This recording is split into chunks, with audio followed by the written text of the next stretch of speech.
Yeah, I know I ain't saying that until my music come on.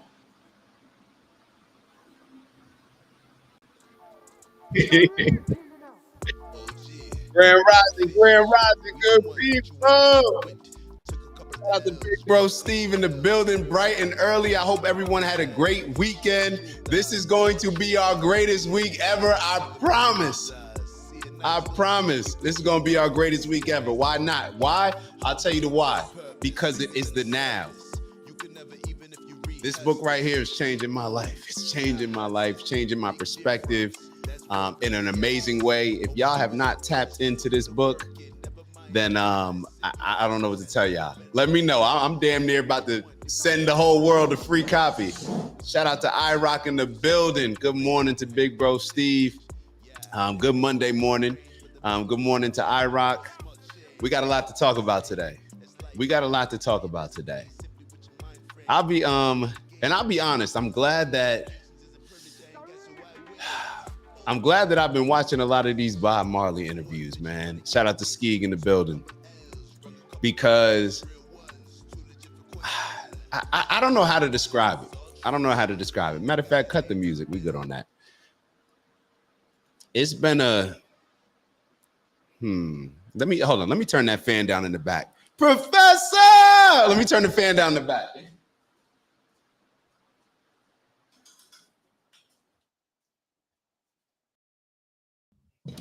I don't know if y'all could hear it, but the fan was real loud. And of course, as you join, please make sure that you like. That's going to help boost the algorithm. Good morning, family and all. Shout out to Uptown Boy. All right, so this is my dilemma. Are these just my thought process over the last couple of weeks? I've been having conversations with people, and some have been telling me like, yo, it's just, it's China's time. America, this is just the end of, America being at the top for right now. And now China's going to have its run. Every country has its run. And now it's just going to be China's turn. And initially I'm just sitting there like, nah, bro, don't say that. Like, what you mean? Like, don't say that. And then I started thinking, and it's almost like every team needs to go through this. Oh, that's Unk. All right, Uptown Boy is Unk. Uptown, baby. South Bronx. All right. So y'all saw the attention deficit just kick in. But every team needs to go through, or tends to go through, this phase where, unless you're the Patriots, and we're going to talk about that, why that's important, and Tom Brady, remind me of that. But every team that's on top, what ends up happening? You start feeling yourself. You start doing certain things just to stay on top. But you're doing certain things that you weren't doing to get on top. It's like, to get to the top, you had to work hard. You had to be disciplined. You had to get there early every day. You had to be super focused. You had to be intentional. You had to have a lot of pressure on yourself, all these different things. But then what happens? It's human nature. We get comfortable. We start to feel like, oh, it's actually, we're just better than everybody. It's not that we were outworking everybody. It's not that we were more focused, more prepared, more disciplined, based on putting in the hours that everybody else wasn't willing to put in, the focused hours. And then what ends up happening is we start to feel ourselves, and we'll start to say like, oh, well, now it's probably more important for us to, heal our bodies more, not practice as much, be smarter, not necessarily working harder. And in some cases that may be true, but in a lot of cases, we know what that is. That's just us taking our foot off the gas a bit. Us feeling like, oh, we're veterans now. So therefore, we don't have to have that mindset where we can just run through a wall. We don't have to have that. We start to ease up. We start to take shortcuts in order to stay on top. An American shortcut, you can say, is us exporting a lot of our jobs to different countries. What made us on top? We had the factories. We were producing and manufacturing things in America. That's what made us the powerful, strong country that we were. And then just to stay on top, and the people that were in power, because power always moves, right? Power comes. Maybe one day this person's at the top, maybe this person's at the top. In order for the people who were in power at a particular time to stay in power, they decided, like, you know what, we're going to make certain decisions that may compromise the integrity, the value of the country, but in turn, it'll at least keep us on top. So we'll send out all these manufacturing jobs. We'll do all this and align with these countries that can produce this labor or these goods with cheap labor to benefit us. But ultimately, we know that the country is going to be losing value. Our dollars, the value of our dollar is going to go down. We're going to be feeding somebody else's economy, because obviously now we're creating jobs in their countries. We're going to be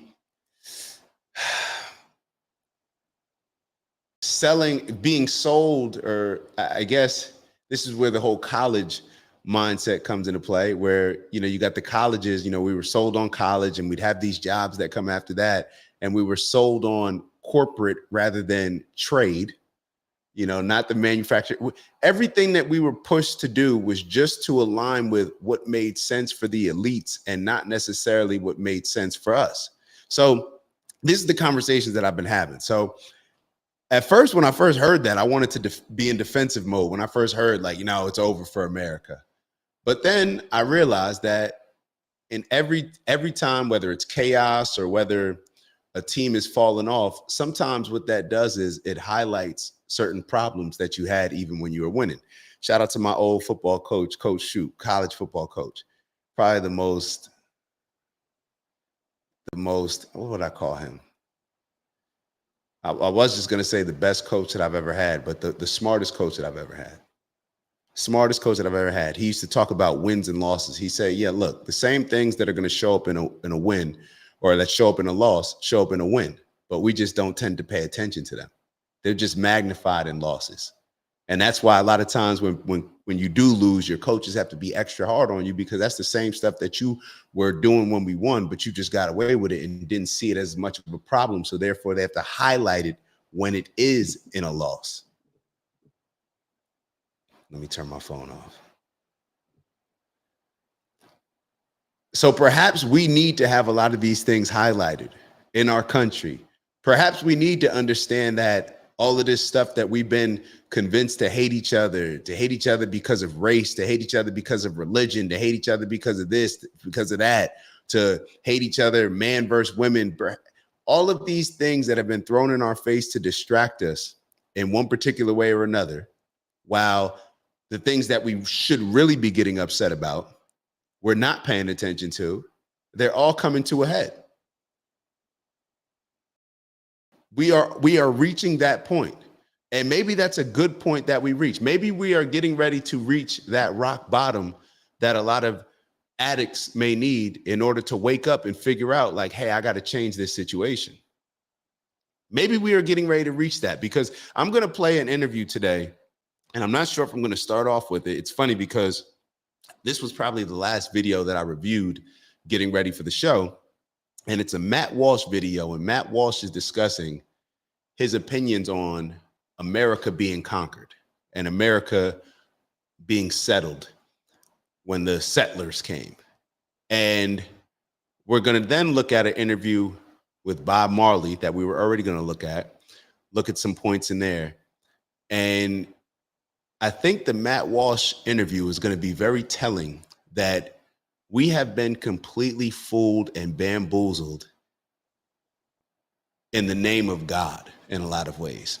These people that claim that they're godly, these people that claim that they're a part of whatever religion, it completely goes out the window, because the number one God that they make in their lives are themselves. That's it. And what do I mean by the number one God that they make is themselves? They will put their religion, their principles, their values that are tied to their religion completely to the side, to the point where they don't even realize, like, how they're coming across in a lot of ways.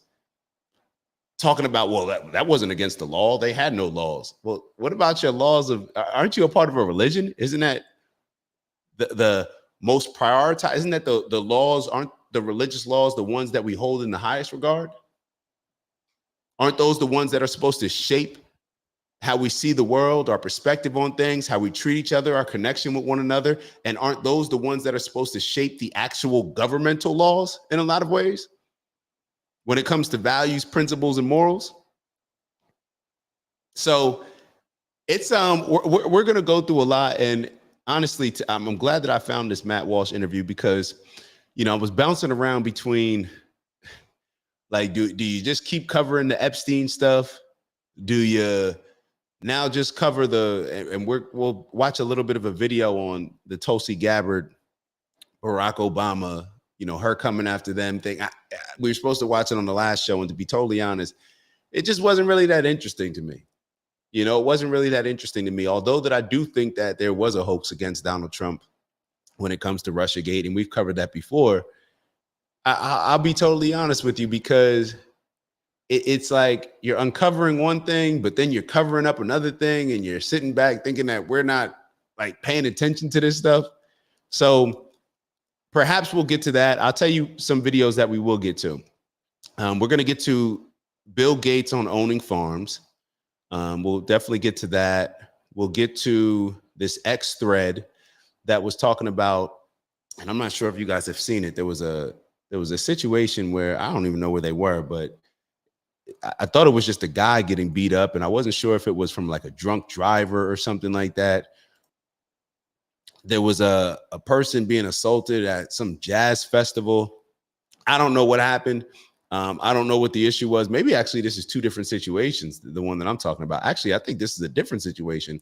And this was in Cincinnati, Ohio, and it never got covered. And this lady, she was on X, and she started asking Grok a whole bunch of questions. And it was like, well, why isn't this being covered? Why isn't this? A bunch of stuff.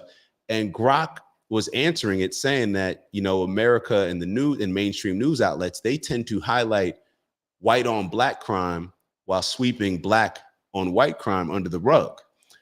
And her stance on it was one that I can understand, but I think we missed the big picture when it comes to that. So we'll definitely go over that. Maybe we will start off with the Matt Walsh. All right, let's start off with the Matt Walsh. And then we have an interesting, like right after the Matt Walsh, we'll probably get into this Power of Now, this part of this book that I wanted to read, which actually is probably the only passage in it that actually doesn't have to do with the rest of the book, in my opinion, but we'll get into that. All right, so let me pull up this Matt Walsh video. Get into that. Let me turn this down a little bit. All right. And by the way, I hope everybody's having a great start to the week and had a great weekend. And shout out to Antonice in the building. Oh, and yeah, before we move on, Steve had the, oh man, Ski, don't bring that up, bro. Ski just brought that loss up to Villanova. Man, that still haunts me. I do want to highlight this. So Steve wrote, to quote Bob Marley, "Emancipate yourselves from mental slavery. None but ourselves can free our minds." Steve, I put that up on Saturday morning, or I think Saturday morning. Yeah, when I was reading this book, getting ready for book club, I put a video up, and that's exactly what I wanted to put up. That's the exact part of the song that I put up. And then if you look at the song right after "None But Ourselves Can Free Our Minds," I'm going to get the words mixed up, but if you listen to the song and then right after "None But Ourselves Can Free Our Minds," he starts talking about why do we keep allowing them to kill our prophets, and talking about we must fulfill a book. And there's a conversation around that as well. And it for me, I'm not sure that I had the right takeaway from what he was trying to explain, but my takeaway was, you know, it's the Ted Cruz interview, talking about the Bible and the perspective. It's people thinking that, oh, this has to happen for Jesus to come back because that's fulfilling the book. It's a very deep song. It's a very deep song. And yes, please make sure, like Anthony said, please make sure that you're liking, and subscribing if you haven't already. And let's get into this first Matt Walsh interview. Brace yourself. If you're not familiar with Matt Walsh, he may come across as a little insensitive. I don't know, for some people, but let's get into it. Um, hold on, let me see what Unc wrote. It's only man that puts a price on paper that man can make with a machine and give you his value. With anything you own has no value. All right, Unc. All right, Unc. Let's talk about it, Unc. Hundreds, if not thousands of people. Today we're going to cancel hundreds, if not thousands of people in one fell swoop. We are canceling all of the people who are outraged at me on social media right now.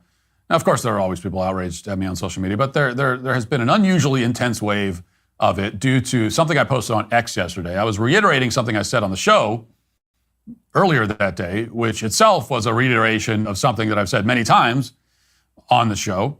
But here was the post, which has now been viewed 4 or 5 million times. Many of them angry views, a lot of angry viewing going on. And the post said this: America is not a nation built by immigrants. America was built by settlers. There's a difference. Settlers ventured out into the wilderness to build a civilization from scratch. The modern immigrant comes to a place that's already built. Settlers plant the trees. The modern immigrant comes to eat the fruits. If you cannot see the difference, I don't know how else to explain it. I'm sorry, I cut it a little close. I want us to just focus on this a little bit. America is not a nation built by immigrants. America was built by settlers. There's a difference. Now, a lot of people will say that, and this is what kind of, if you're black and if you go to public school, and maybe if you're, I don't know, my school was not all black, so I definitely think that it's taught in a lot of other schools, but I don't know to what extent, but the mindset of slaves built this country. This country was built by slaves. Now, we've had plenty of conversations around that where, you know, if you go, this is going to sound crazy. All right. Matter of fact, no. If you hire a bunch of people to build your house, you know, you're a construction company and you hire a bunch of people to work for you. Who built the house? Who built the hotel? Who built the building? Is it Trump Plaza or is it all the other people? Who built it? So put that to the side for now. Put that to the side. I understand that. There's a difference. Settlers ventured out into the wilderness to build a civilization from scratch. A bit misleading, I would say. A bit misleading, and it's going to get perhaps even more misleading, but I just want us to just make sure that we're soaking this in before we move on. The modern immigrant comes to a place that is already built. Settlers planted the trees. The modern immigrant comes to eat the fruits. If you cannot see the difference, I don't know how else to explain it. Now, that's not as far as the modern immigrant, I don't see any issue with what he wrote. I don't see any issue with what he wrote. You know, you came here after a lot of this stuff was, and to his point, in a Christopher Columbus mindset, whoever came here and was savages and killed off the native people and built up all that stuff, they did do all that. And then for people to come afterwards, they didn't do the same things that that were required out of the first people to come here from Europe, and then obviously do what they did to the Native Americans, who I'm not going to get into the whole conversation, but as far as who was here, but whatever. Let's keep going. The modern immigrant comes to eat the fruits. If you cannot see the difference, I don't know how else to explain it. Now, as you can imagine, there are many angry responses to this, and I can't read them all, but let me give you a representative sample. I'll read 5 or 6 of these and give you the flavor of how. And since Unc wrote it, it is a great. I shouldn't have gone past it. Like I said, I'm a firm believer that black people were in America, that the original Native Americans were black. When you look at Christopher Columbus's diary and he's describing people, and obviously he didn't come to North America, but he came to the Americas. It's black people. I really think that just my beliefs based on my little old research, that there was no transatlantic slave trade on the scale that they say it was. It just wasn't that, in my opinion. It was too difficult of a ride. They came here. Now, I think that they had to change the description, just like they've rewritten history. And this is the thing. It's so funny how the only way that we can hear what I'm saying and be like, yo, that's crazy. Like that happened. It was the transatlantic slave trade.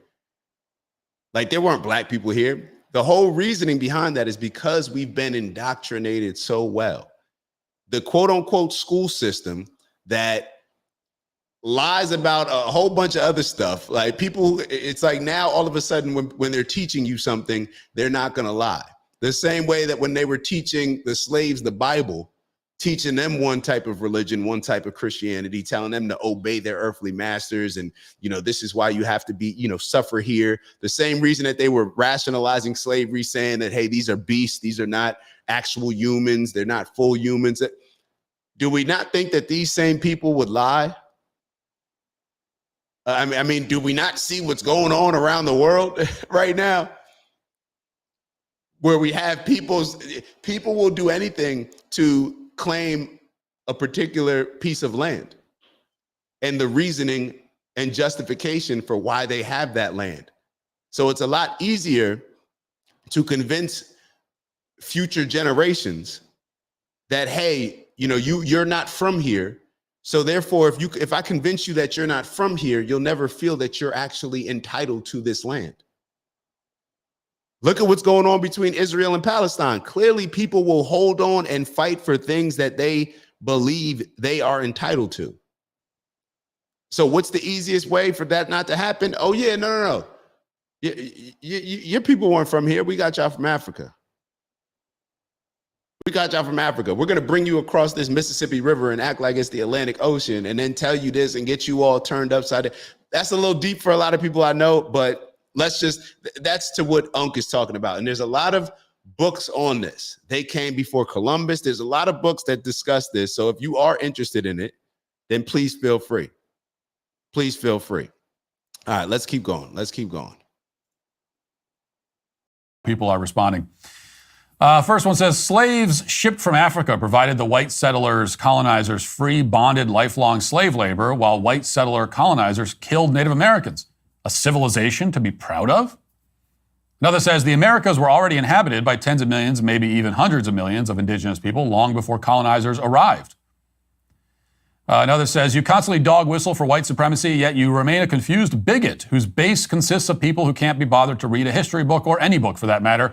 America wasn't built from scratch by settlers. It was taken from thriving indigenous civilizations built on the forced labor of enslaved people and expanded by waves of immigrants who continue to shape it today. And you know what's so funny? I'm not sure. I see somebody highlighting the ignorance. Jedi Toker was highlighting the ignorance that he was putting into the chat. You know what's so funny? Think about the image of Jesus right now. That just popped into your mind when I said Jesus. If you can change the image of Jesus than what it says in the actual Bible, do we not think that people can change the imagery when it comes to history in order to rationalize a particular understanding and historical, something historically significant? Like, do we not think that so to be totally honest, when it comes to a lot of these things, we have to first get out of the mindset that people won't actually lie when it comes to our history. Because I think a lot of us grow up and we are so naive. We are so naive, and and there's such a good job in indoctrinating us. And when you have something that everybody accepts and nobody questions, the first thing that people, or the hardest thing that people have to overcome is like, damn, they would really lie to us? Like, this is history though. Why would they lie to us and say, so just keep that in mind. So please just keep that in mind. And we'll go from there. Get your man in the chat, man. The idea that settlers built civilization alone ignores the history of destruction, displacement, and stolen land. Indigenous nations had governments, trade networks, and advanced societies long before your ancestors, mostly thugs and fugitives, arrived. Another says, settlers, you mean colonizers who took land from indigenous people and built an economy on slavery, because that's the reality of how America was actually built. And the idea that immigrants today just eat the fruits without contributing is pure nonsense. Every generation of immigrants has worked, innovated, and strengthened the country, whether it was the Irish, Italians, Chinese, or today's diverse wave of newcomers. America was and still is built by immigrants. The only difference is that today's immigrants don't have to commit genocide to settle here. And then actually America was built by neither immigrants nor settlers. It was built by illegal invaders who came here without permission from the local population, committed genocide on them, and utilized enslaved free labor to build it. And then it wasn't a wilderness, and the settlers did not build anything from scratch. They invaded a continent that was already cultivated and slaughtered the people who cultivated it. This Matt Walsh douche is one of the biggest fascists around, and he's proud of it. And finally, Keith Olbermann chimes in and says, settlers wiped out the population that was here to make room for inbred mother effers like you. Now, it is pretty bold for Keith Olbermann to call anyone else inbred, considering that he looks and sounds like a dimly sentient wart come to life. Olbermann's only achievement in life really is that he's been fired more than anyone else in the history of media. He enjoys being fired so much, in fact, that he got fired from ESPN and then bounced around to other media outlets and got fired by all of them, and then went back to ESPN and got fired a second time by them. So now he's an unemployed man in his 60s with no wife and no children, and when he dies, his bloodline will be terminated like his ESPN contracts. That's how committed this guy is to getting fired. But anyway, needless to say, that was mean, but it was also true. Needless to say, all of the outrage and accusations of racism and fascism have not dissuaded me or convinced me that I'm wrong about my initial point. They have achieved, if anything, the opposite result. So let me make a few points in response to all this. And these are all points I've made before, but I'll make them again and keep making them because defending America's history and its foundation has become, I think, one of our most important cultural fights. At least it is to me. So first, it is not true that all of this land in the Americas was already occupied. Yes, there were Indian tribes living here, but even so, most of the land was not occupied. The continental United States and Canada comprise about 7 million square miles, give or take. Nobody knows how many Indians lived here prior to first contact. The tribes had no written language. They had no sophisticated method of record keeping. They certainly weren't conducting any kind of census. But most estimates would say that there were maybe 6 or 7 million people living in North America, or specifically, especially in the continental United States and Canada. On the very high end, 13 to 18 million maybe. This man cited no sources where he got this information. He makes a statement and then says, well, there's no actual way to know. This is what happens when you have people with influence. It happens now. It happened 100 years ago. It happened 500 years ago. It's happened perhaps from the beginning of time. People can say something, not back it up with any facts or any sources, but then say, yeah, the majority of the land, it wasn't inhabited by anybody. Well, that's a very convenient way to look at it. If I was a European settler and I guess I was writing the history of my country, I would say that too. I would say, I mean, we stole it, but we didn't steal like that much. We just kind of imagine a little kid saying, like, telling a story about it's the same mindset. It's the same. Listen to it again. United States and Canada comprise about but important cultural fights. At least it is to me. So first, it is not true that all of this land in the Americas was already occupied. Yes, there were Indian tribes living here, but even so, most of the land was not occupied. The continental United States and Canada comprise about 7 million square miles, give or take. Nobody knows how many Indians lived here prior to first contact. The tribes had no written language. They had no sophisticated method of record keeping. They certainly weren't conducting any kind of census. But most estimates would say that there were maybe 6 or 7 million people living in North America, or specifically, especially in the continental United States and Canada. On the very high end, 13 to 18 million maybe. I doubt it was close to that high, but even if it was, we're talking about the population of Pennsylvania spread out over a continent. Now, you can go to Pennsylvania right now and find thousands of acres of unoccupied forest. With its population of 13 million people, you can still walk around Pennsylvania for days if you're in a forested region without seeing a single human being. This is one of the most ignorant arguments and justifications. Yeah, there weren't as many people in the country. But just like, I don't know if y'all watch Yellowstone, that's like somebody owning right now. If you looked at Americans right now, and you looked at the average land that Americans own right now, there's cities, it's more populated. Look at the square footage of a New York City apartment because there's so many people. What are they building in Miami nonstop? Apartments, right? So when you look at the average acres owned by Americans, right? If you looked at it now compared to 50 years ago, 50 years ago it would be greater. Compared to 200 years ago, it would be greater. Think about the size of a huge plantation back in the day. Because it had one owner, but it could have been hundreds of acres, maybe more than that. Think about Yellowstone, the movie. Like that one guy, he owns a whole bunch of acres. So he's trying to put into our minds that because there were less people and less people actually taking up the land, that in his mindset, they were not entitled to that land. That's like somebody going on to a huge ranch. Let's keep the same reference as Yellowstone. Me going on to Yellowstone and hollering at John Dutton and saying, you got 100 acres here, but there's only like a few of y'all living in this house. Oh, nah, like this, you can't occupy all this. You can't possibly occupy all this. It's all, how can one family be on this entire piece of land?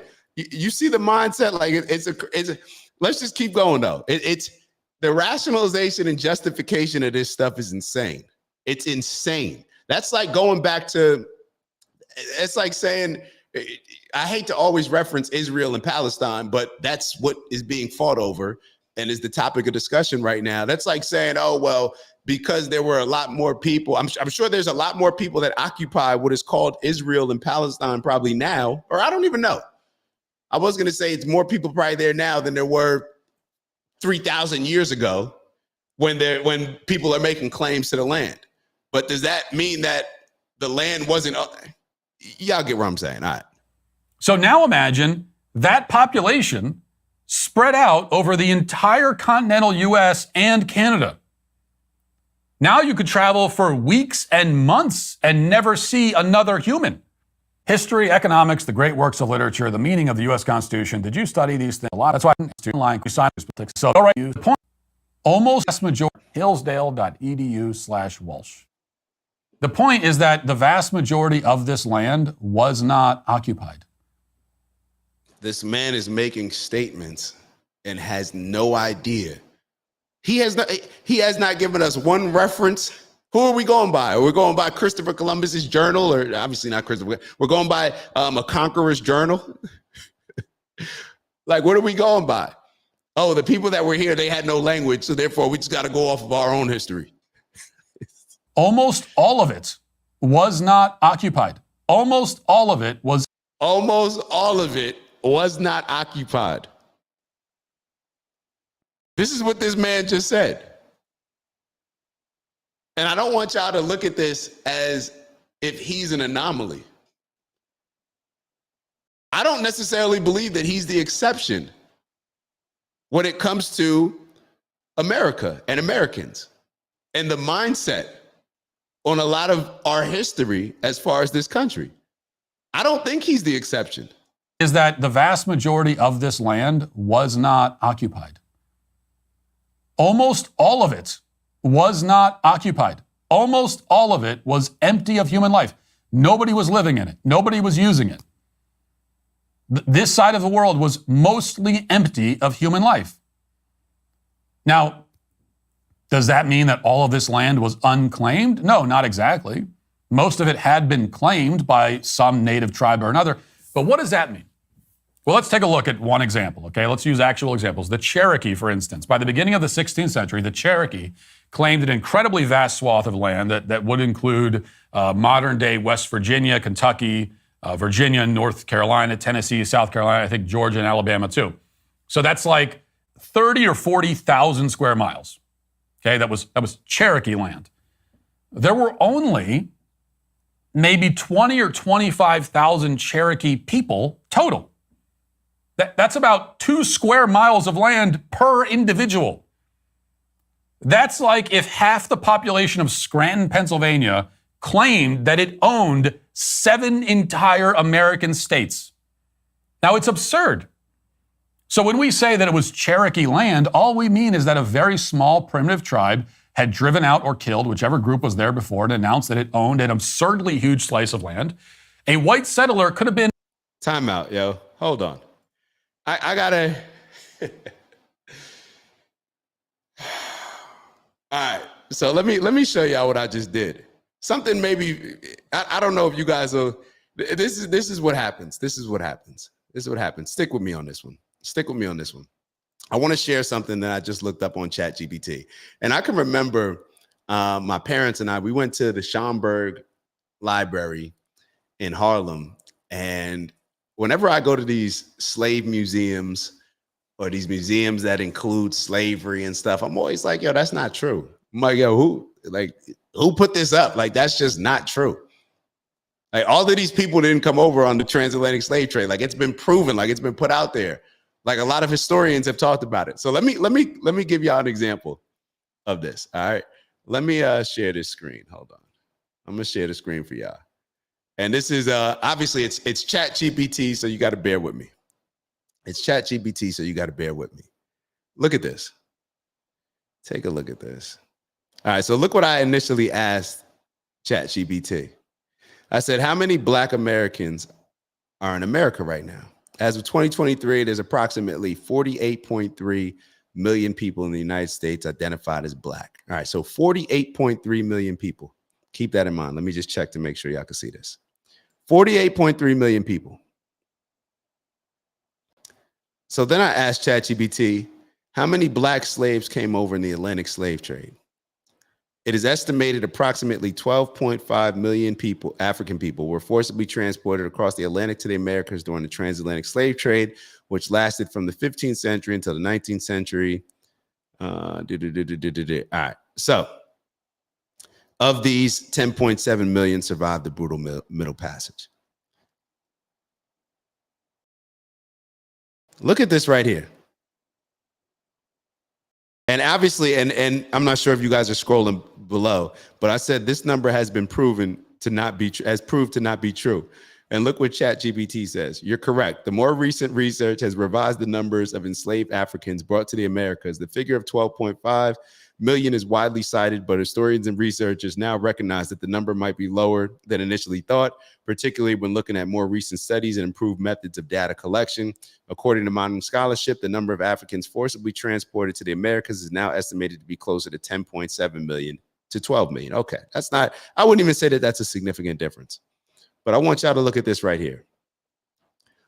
The United States received around 388,000 enslaved Africans, a smaller number compared to the other regions, but still significant considering the impact on the future American population. Okay. Then we want to look at, so it says the same thing. All right. So they're saying it said 380. This one's saying 400 to 600,000. Compared to right now, 48.3 million. Now, is it possible to go for, let me ask ChatGPT. Is it possible, because I always wondered this, but I never actually researched, is it possible to go from 388,000 Black slaves to North America in the transatlantic slave trade to now reaching 48.3 million? I just want to know. So natural population growth, descendants of slaves, immigration from Africa and the Caribbean. No, we're not talking about, well, I'm not talking about that. Well, okay, cool. I'll be totally honest with you. I don't think it's possible. I haven't done the research, but just off the top of my head, I don't think that many people came over in the transatlantic slave trade. Matter of fact, what is documented? How many slaves that came to America is actually documented? Since Matt Walsh is going over what's documented. Okay. So let me show y'all this again. You see how this number keeps getting lower and lower? The number of enslaved Africans, but it is generally agreed that the number is lower than the estimated 388,000 often cited. Most historians agree that the documented number is about 300 to 350,000. So I guess they're using ship logs. Can you guys see this? Hold on. All right, it's me. Ship logs.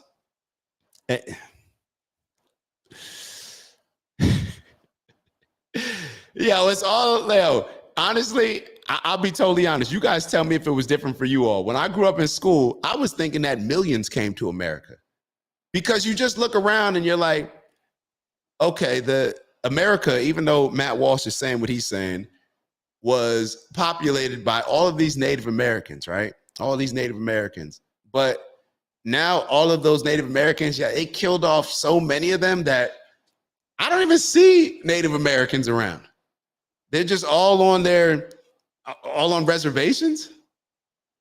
They're just all on reservations. So the Native Americans on the reservations, they didn't repopulate, and there's not 48 million of them. I'm just throwing it out there. It just never made sense to me. It never made sense to me how they can go from, so for me, especially when you look at Africans have been coming to America for a very long time, doing trading and all of those things. There were Africans that settled here. It's highlighted in Christopher Columbus's diaries. All of this stuff has been told to us in a way to simply justify the ownership of land. And the more I look around at this world, everything is based on achieving power with the most limited resource that is available, and that is land. The justifications across the board, it doesn't matter what somebody needs to say, what religious ties or religious story they need to tie something to, what history, what religion people need to adopt, and it doesn't matter. People will do anything to justify why they own a particular piece of land, or why they're entitled to it, or why it was okay that they conquered it. It's BS. It's BS. If y'all have ever sat down and talked to a Moor or a Freemason about a lot of this history, I think that it would perhaps enlighten. Matter of fact, I'm going to try to get one of my big bros on here that's a Moor, and I'm gonna try to get him on here. But let's keep going. Let's keep going. I'm sorry, I didn't mean to take y'all away from the interview. A 2-week journey away from the nearest Cherokee, and yet he was still on Cherokee land.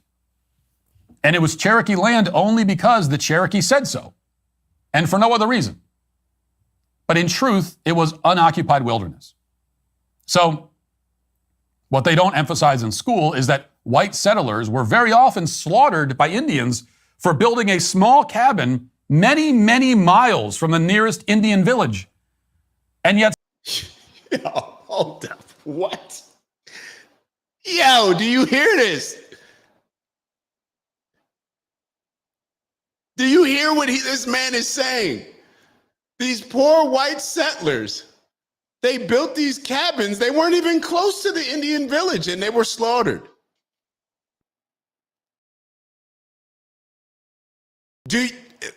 What?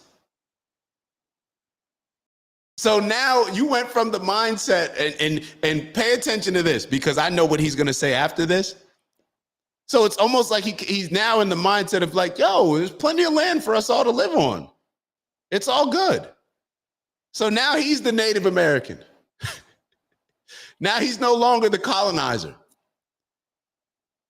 This land is for all of us. There's plenty of land for us to live on. Just because I don't have a house on it does not mean that it's not my land. I can't go to John Dutton's Yellowstone Ranch, and because there's just a couple cows grazing out here, put a house on here and then say, oh, yo, nobody was here. The lengths that people will go to justify this stuff, or please tell me, maybe I'm tripping. Maybe I'm seeing it the wrong way. Unoccupied wilderness.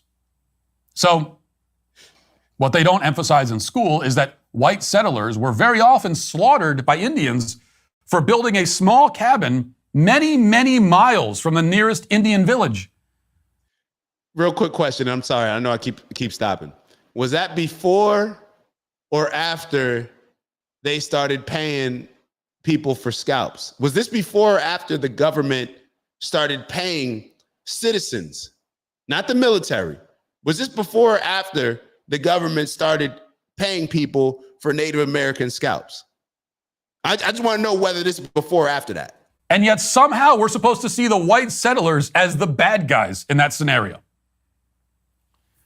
Second, these settlers were not illegal invaders. They were not illegally taking possession of anything. The word illegal implies the existence of laws and government. And while the Indians had customs and rules within the tribes, and in some cases even a form of government, the only law that determined the boundaries of their land was the law of conquest.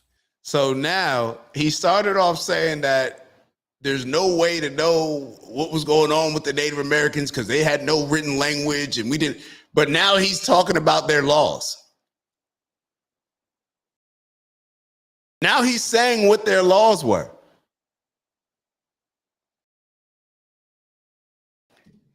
Yo, once again, I do not think that he is the anomaly. I think he's just willing to say things that a whole bunch of other people believe and that a whole bunch of us, whether unconsciously or consciously, have been indoctrinated with. Just being real. Just being real. I mean, listen to, yo, this is wild. Not illegally taking possession of anything. Second, these settlers were not illegal invaders. They were not illegally taking possession of anything. The word illegal implies the existence of laws and government. And while the Indians had customs and rules within the tribes, and in some cases even a form of government, the only law that determined the boundaries of their land was the law of conquest. They owned the land that they owned because they were able to take it and defend it. That was the law that governed the entire hemisphere. So they did own the land.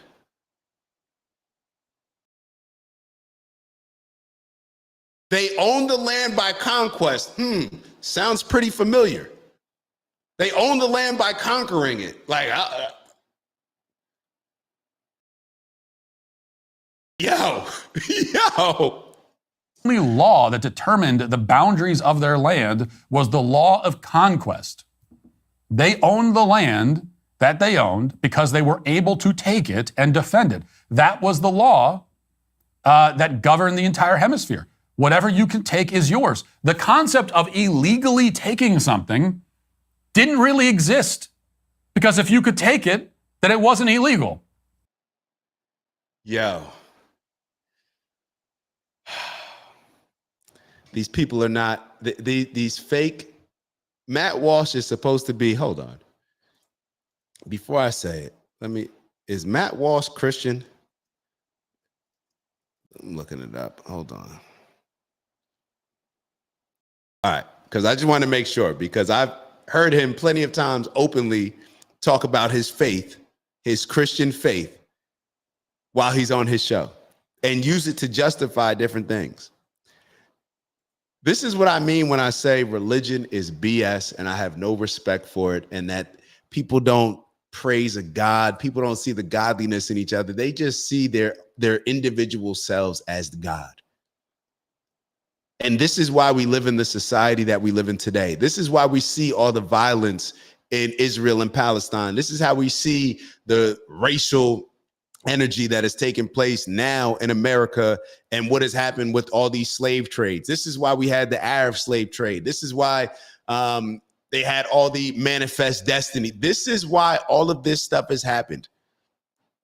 Because we will use religion to shield us or to fool people into really just the mindset that we have adopted, which is we are our own God. This man is talking about law this, law that. They didn't have a laws. They may have had a little bit of a government structure. Bro, what about the law of God? What about the golden rule of treating others the way that they want to be treated? This is why all this other BS goes out the window for me. All of this stuff is BS. the law? What about the commandments? Do we prioritize what the government, a bill that they turn into a law? Do we prioritize, well, the law is to not go over 55 miles per hour, but we break that law all the time, right? So do we prioritize the government's laws, or do we prioritize our godly laws, our religious laws, our laws of our humanity laws? I guess I would call them our laws of humanity. But this, what we're seeing, I want y'all to understand that this is why when we look back and say, well, how could this have happened? How could people have been okay with this? How could we justify slavery? How could we justify this thing happening? How could we justify the Holocaust? How could we justify all these things?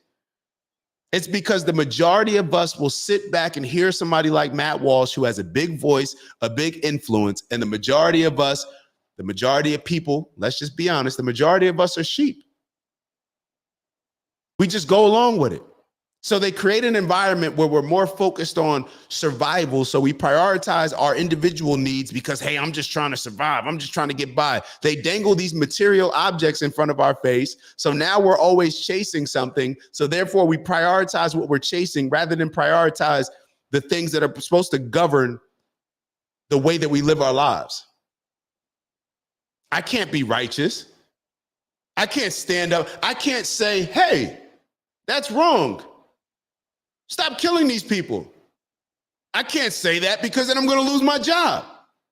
Then it's going to take food off of my table. Then how am I going to feed my kids? And then how?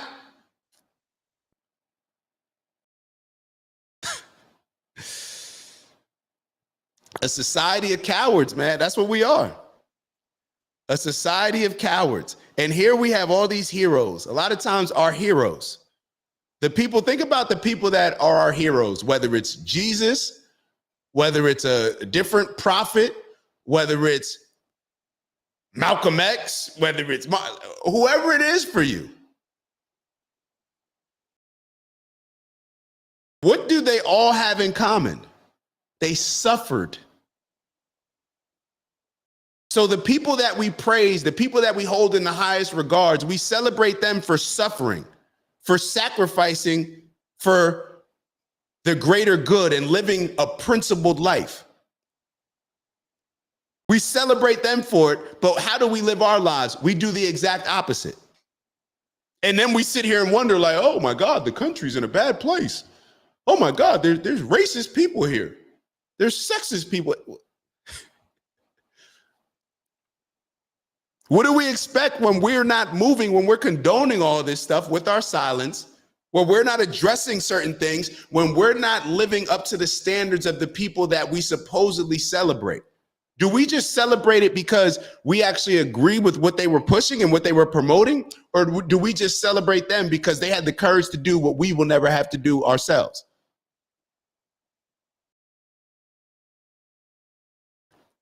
I'm just wondering. Let's keep going. As long as you were taking it from an outside group. Now, they may have had laws or rules against stealing from somebody within your tribe, but if you're taking something from another tribe, as long as you can take it, it's yours by definition. This is how the Indian tribes operated. It's how they lived. It's how they determined who gets what and which land belongs to which tribe. This is how the Indian tribes operated? Now Matt Walsh is an indigenous scholar. Is this how the Indian tribes operated, or is this how people operated in the name of Christianity?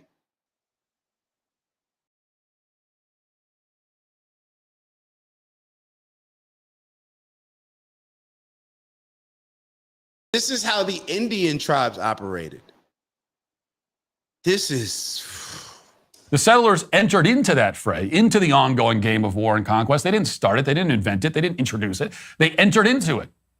They became one party involved in that eternal struggle, just as they didn't invent or introduce slavery or rape or pillaging and so on. All of that was happening long before they arrived, and it was happening much more often and in a much more brutal form most of the time.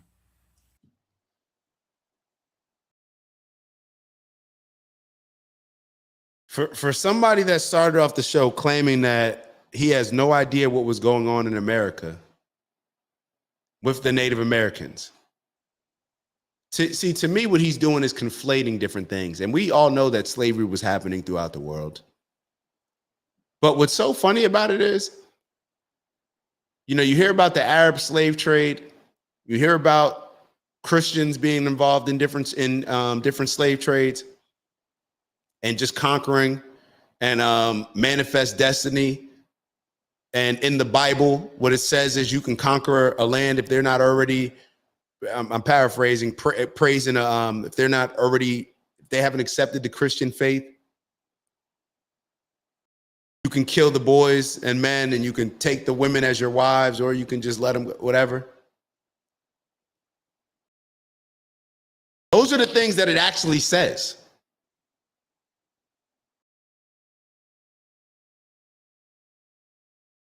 Hold on. Let me make sure that because I just looked that up. Does it say in the Bible you can conquer a land? Because I want to make sure I'm not confused. Conquer land and leave and take the women to be your wives.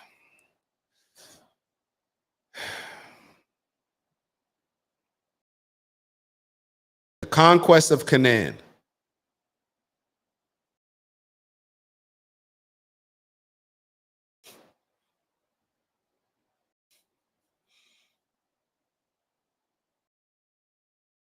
Let me just show y'all what I'm looking at.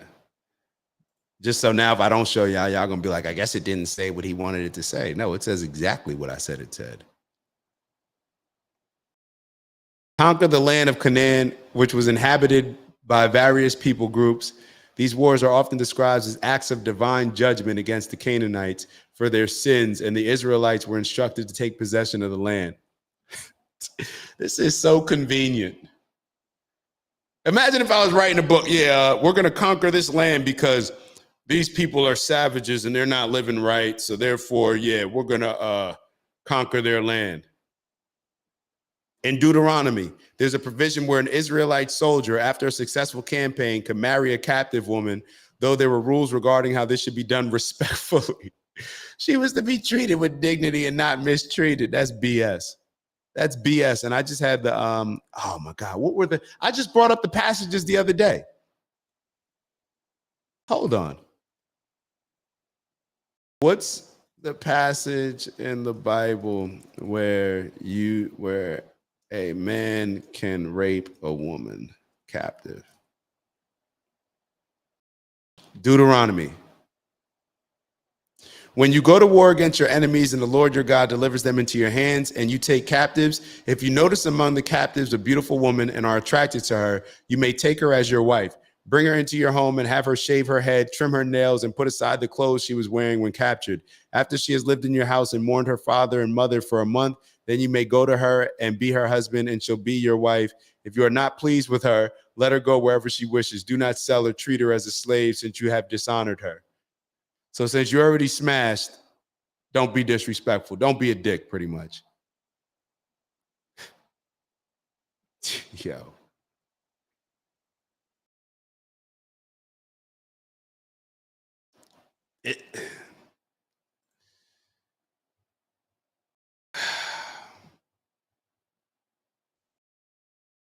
This is crazy, man. Let's get back to Matt Walsh. Let's get back to it. And keep in mind what I said about, these people are living as savages, so therefore we can pretty much come in and do whatever we want. They entered into it.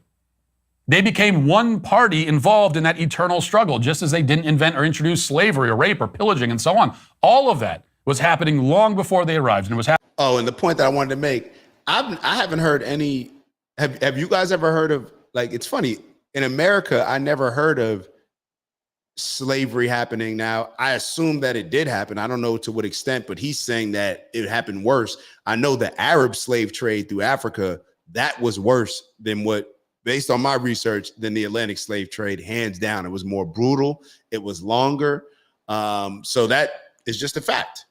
So when we look at why there's maybe a lot of light-skinned people in Northern Africa, in Eastern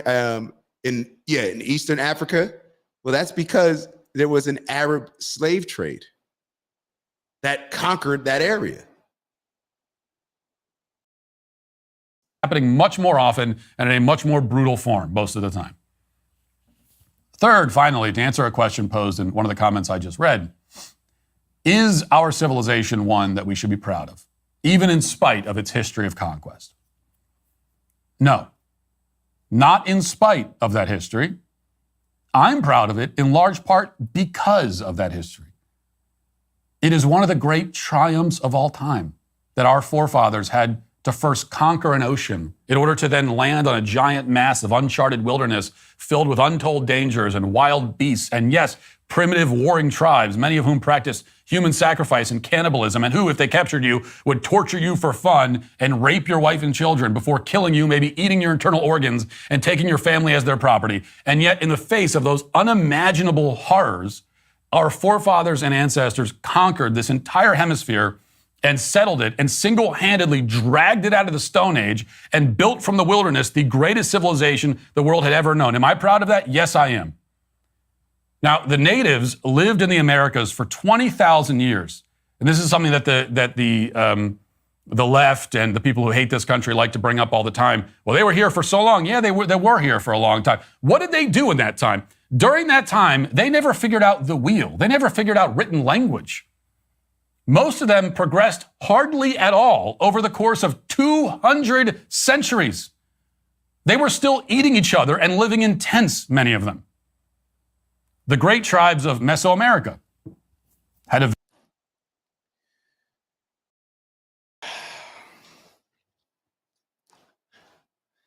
I really recommend that people do some research when it comes to what Unc was just talking about as far as the Moors and the Moorish influence into Europe, and how the Moors taught a lot of the people living in Europeans a lot that came down from the mountains, a lot that came.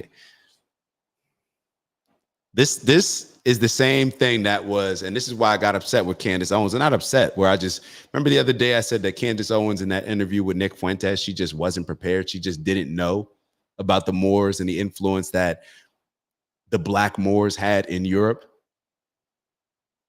She didn't even know that in North Sub-Saharan Africa, or in Northern Africa, that there were Black people, that the original Egyptians were Black, so the hieroglyphics were created by Black people. She just wasn't aware of that, so therefore she couldn't even respond to Nick Fuentes' racist, I guess you would say, attacks. This is...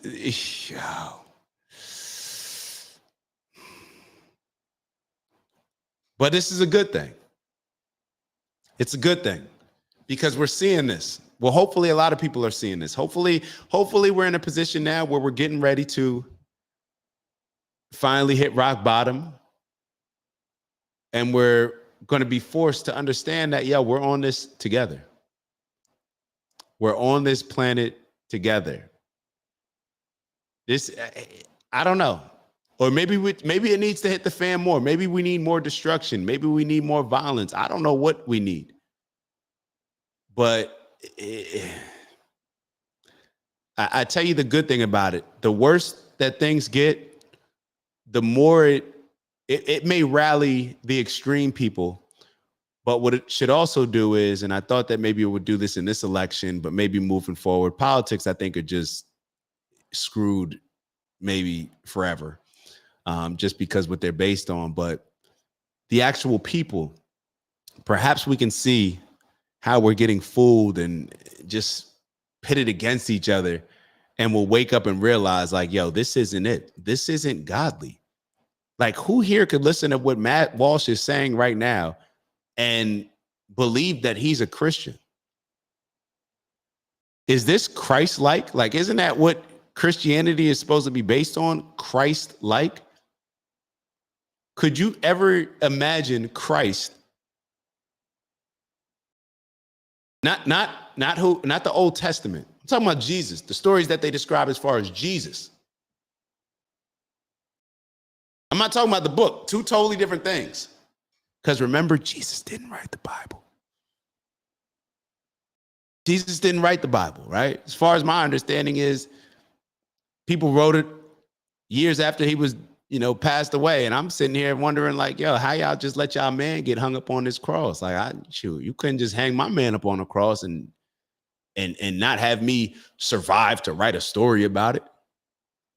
But maybe they passed it down to other people. I don't know. I'm just being honest. I don't know the story, but it always seemed a little fishy to me, where you got Jesus sitting here dying, opposing organized religion, but then the response is to then create an organized religion in his name. It just was a little funny to me.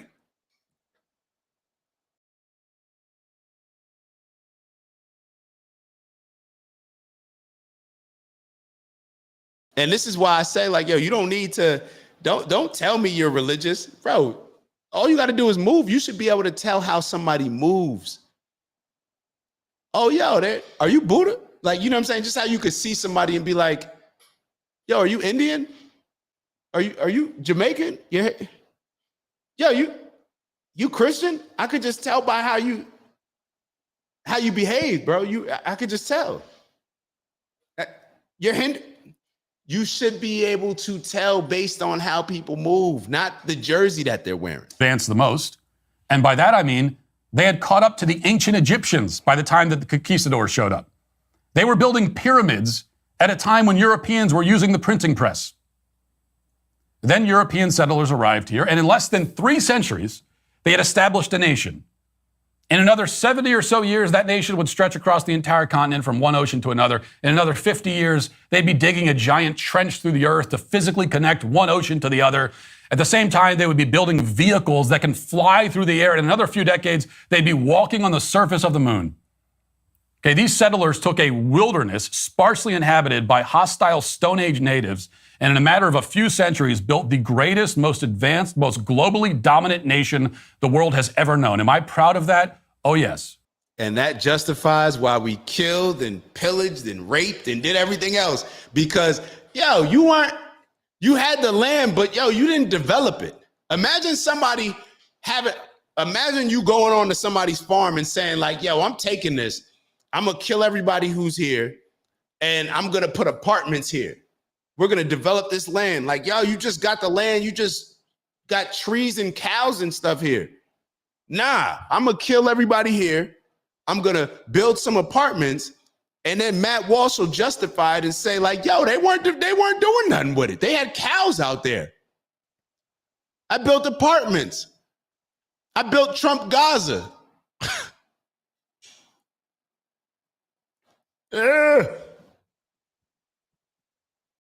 What did Jared Kushner? Jared Kushner was so excited when Palestine crumbled, right? Oh my God, the tremendous development opportunities, right? He's treating it like it's Dubai or something.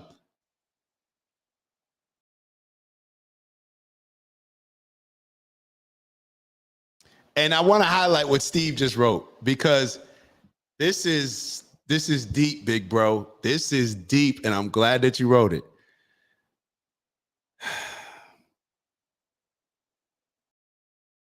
I've been on this blue ball for over half a century, and every time you think that we've hit rock bottom, there ends up being another crisis that takes us down even further.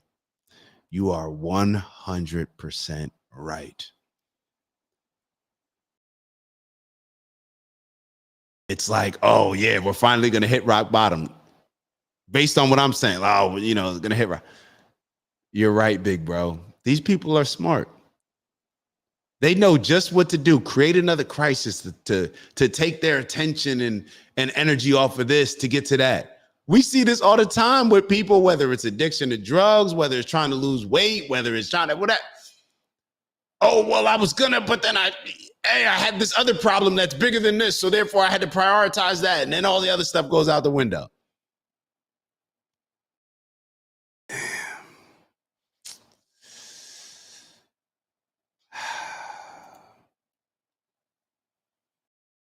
Oh, man, it's tough times. What are we going to do? So what are we going to do? I am very proud of that. And I will always be proud of that. And I will never apologize for it. Period.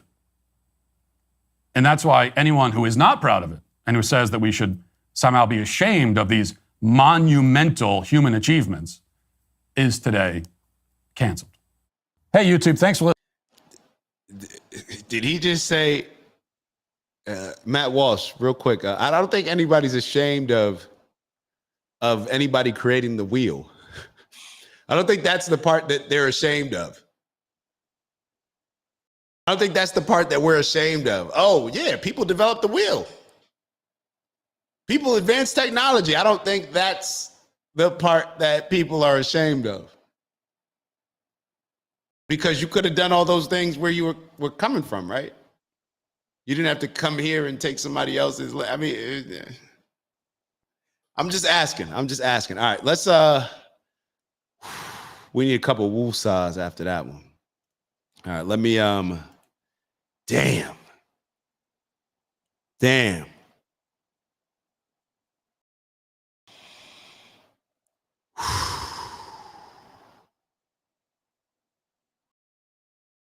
Unc said, that's a lie. They weren't building printing presses when the Egyptians were building the pyramids. That's a lie. Europeans were eating uncooked food then.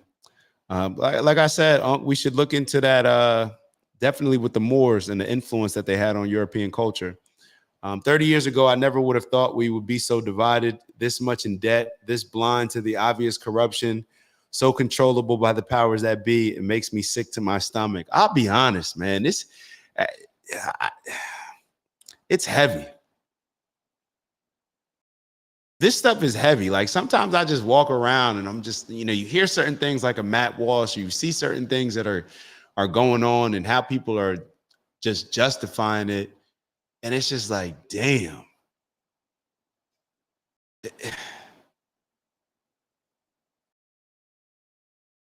It's like,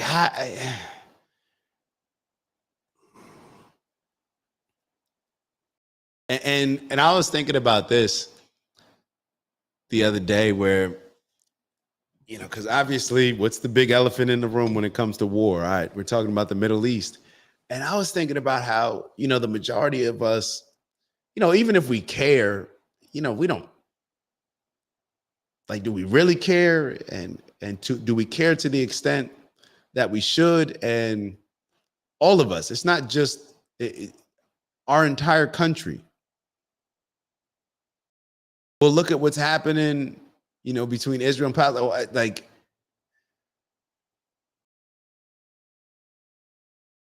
it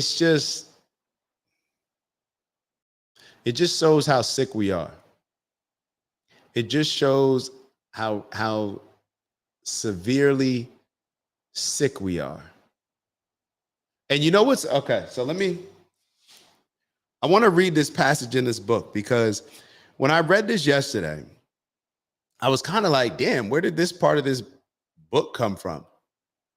Like, we're talking about the power of now, moving on, the momentum of doing things in this time, not focusing on being in our mind, focusing on the future, or focusing on the past. And then it had this part in this book that I thought was completely had nothing to do with the rest of the book.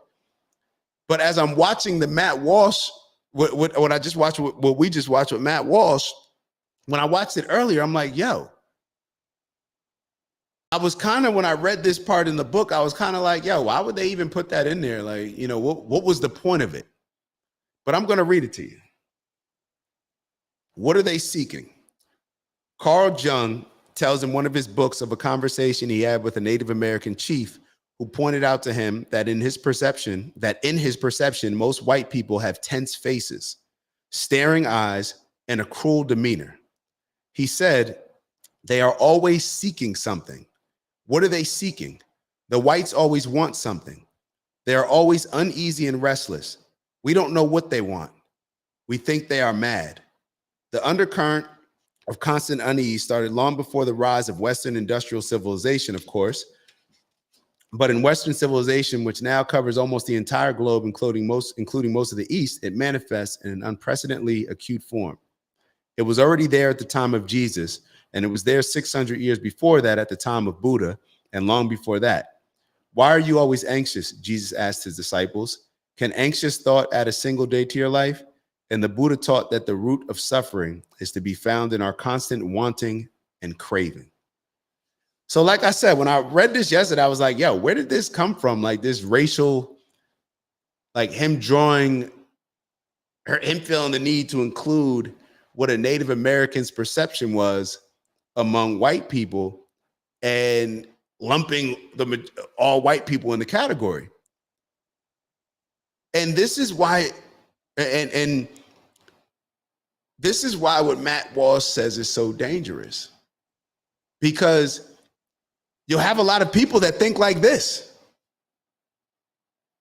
This Native American, his personal experience or things that have been told and passed down to him by perhaps his family members and ancestors, based on what has happened to them, what Matt Walsh is describing in a heroic manner. Now we have created a situation where Native Americans now think that this is a Native American chief. So the chief obviously has influence, just like Matt Walsh has influence. They are always seeking something. What are they seeking? The whites always want something. They are always uneasy and restless. We don't know what they want. We think they are mad. We got to take into context the type of people that came over here to try to conquer the land. See, the people that came over to America first, those were the people that were coming here to conquer the land. Those are the people who did whatever it took to gain that land, right? And as Matt Walsh describes, how do you gain it? From taking it. So when you have the most ruthless of your group, that doesn't mean that obviously that doesn't mean that your entire group, wherever description we're using to classify a group, whether it's men and women, whether it's race, whether it's by this, whether it's by that, whether it's by age group, if you have the most radical people in your group that are coming to do something, in a lot of ways, they set the tone and they set the culture of as far as how the people who they're doing something to are going to perceive them. And that's what occurs right now in politics. That's what occurs across the world. That's what occurs in all this stuff. That's what occurs in justifying why these 100,000 people should be killed because of these radical people over here. That is the mindset. And we all allow ourselves to be fooled with this. We all allow it. So until we as the people decide to not be caught up in seeing the world through a few people's experiences and how radical people behave and seeing that entire group like that and grouping people in a way like that and basing it off of the most radical ways of that particular group, we're going to always be in trouble. We're going to always be in trouble. It's like when they say that, oh, Iran called Israel little Satan, America big Satan. Well, you can kind of understand why they may think that, right? Like when you got Nikki Haley signing bombs to go over, like, do we think that they're talking about us on this live stream when they say that we're big Satan? No, but we're getting lumped into the category because of our most extreme actors on our side.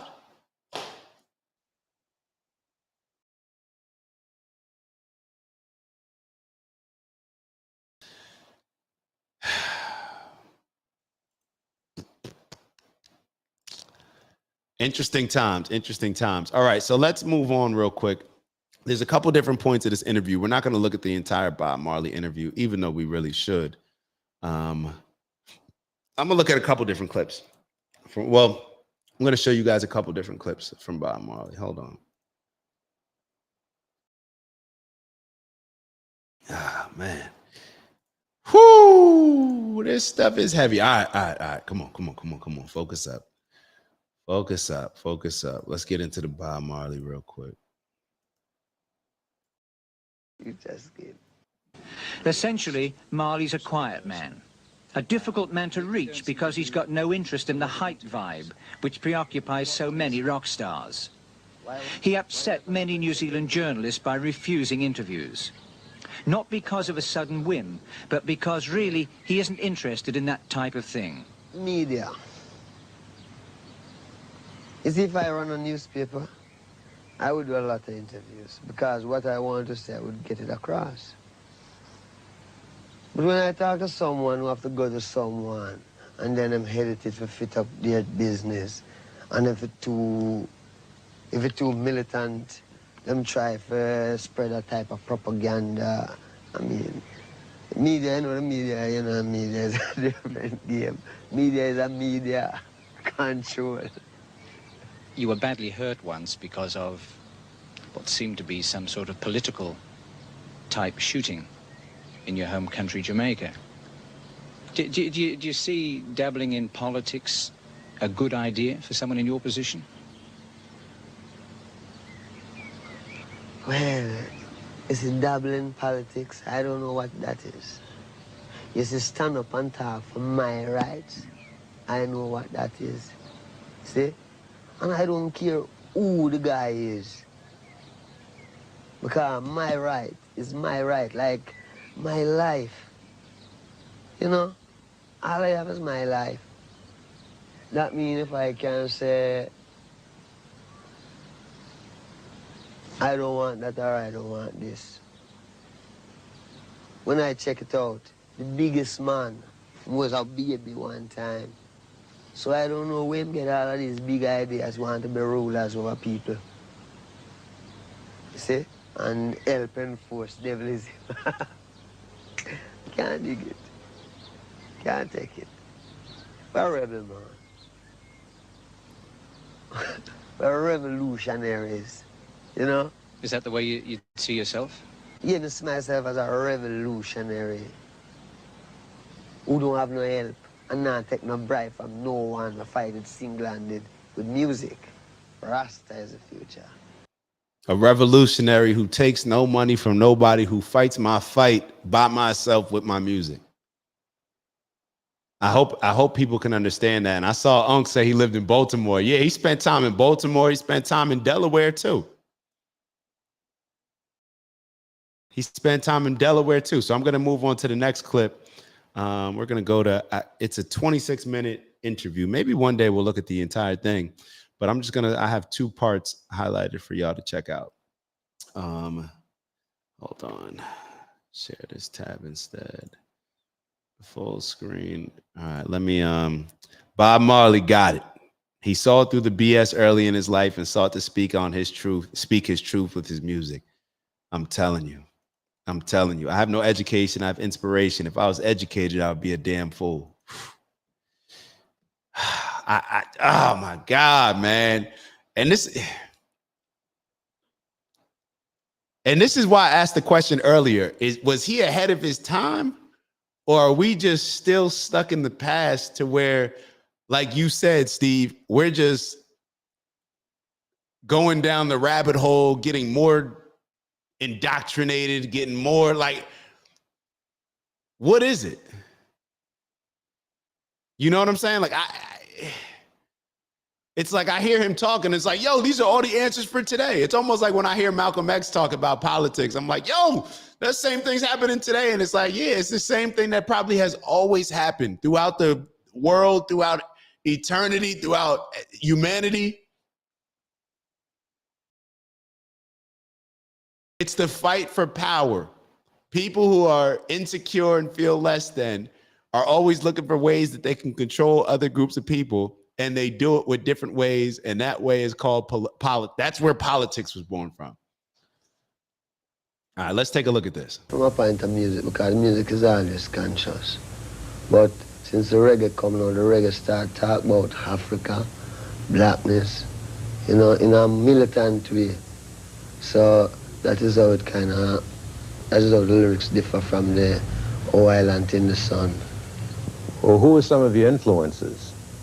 Well, I think my biggest influence is Marcus Garvey, Haile Selassie. Sure. From what you heard coming up as a boy about Garvey, or what you've learned now that you're grown, or what? What we hear, what we read, you know, and what we know now about him. Did you learn much about Garvey in school? No. Yeah. Yes, them don't teach. It's the education that we don't get in school, you know. We don't get that type of education that when we grow up we can know who we is. Mm-hmm. We get a more education that we might know who Christopher Columbus is, or who Marco Polo is, you know. But we never really know who Marcus Garvey is, who Haile Selassie is, or who any black man is. Speaking of Columbus, so Bob Marley was looking up to Marcus Garvey, and a lot of people, I'm not sure if y'all have ever heard Bob Marley, and I think he may talk about it in this interview, where he actually, they asked him about Black Americans. They asked him about Black Americans, and maybe it was like Black people in different parts of the world as well, but I think specifically about Black Americans. And he was talking about how people need to stop embracing victimhood and do for self. This is what Bob Marley was speaking at this time. And the reason why it's not surprising is because if anybody's familiar with Marcus Garvey, then you know. There's a reason why we do not learn about Marcus Garvey in public school. Like everything that, let me put it this way. Everything that your favorite civil rights activist was preaching, whether it's Martin, whether it's Malcolm, whether it was Fred Hampton, whether it was Huey P. Newton, everything that they were preaching, Marcus Garvey was doing on a grand scale. That's why they had to get Marcus Garvey out of here. That's why he was deported. Everything they were preaching, do for self and do. This is why Marcus Garvey is believed that he was working with the KKK. He didn't care that they were nationalists. He's like, yo, you want to do for your folk? I'm gonna do for my folk. If that's these are the rules that we going by right now. All right, let's play ball.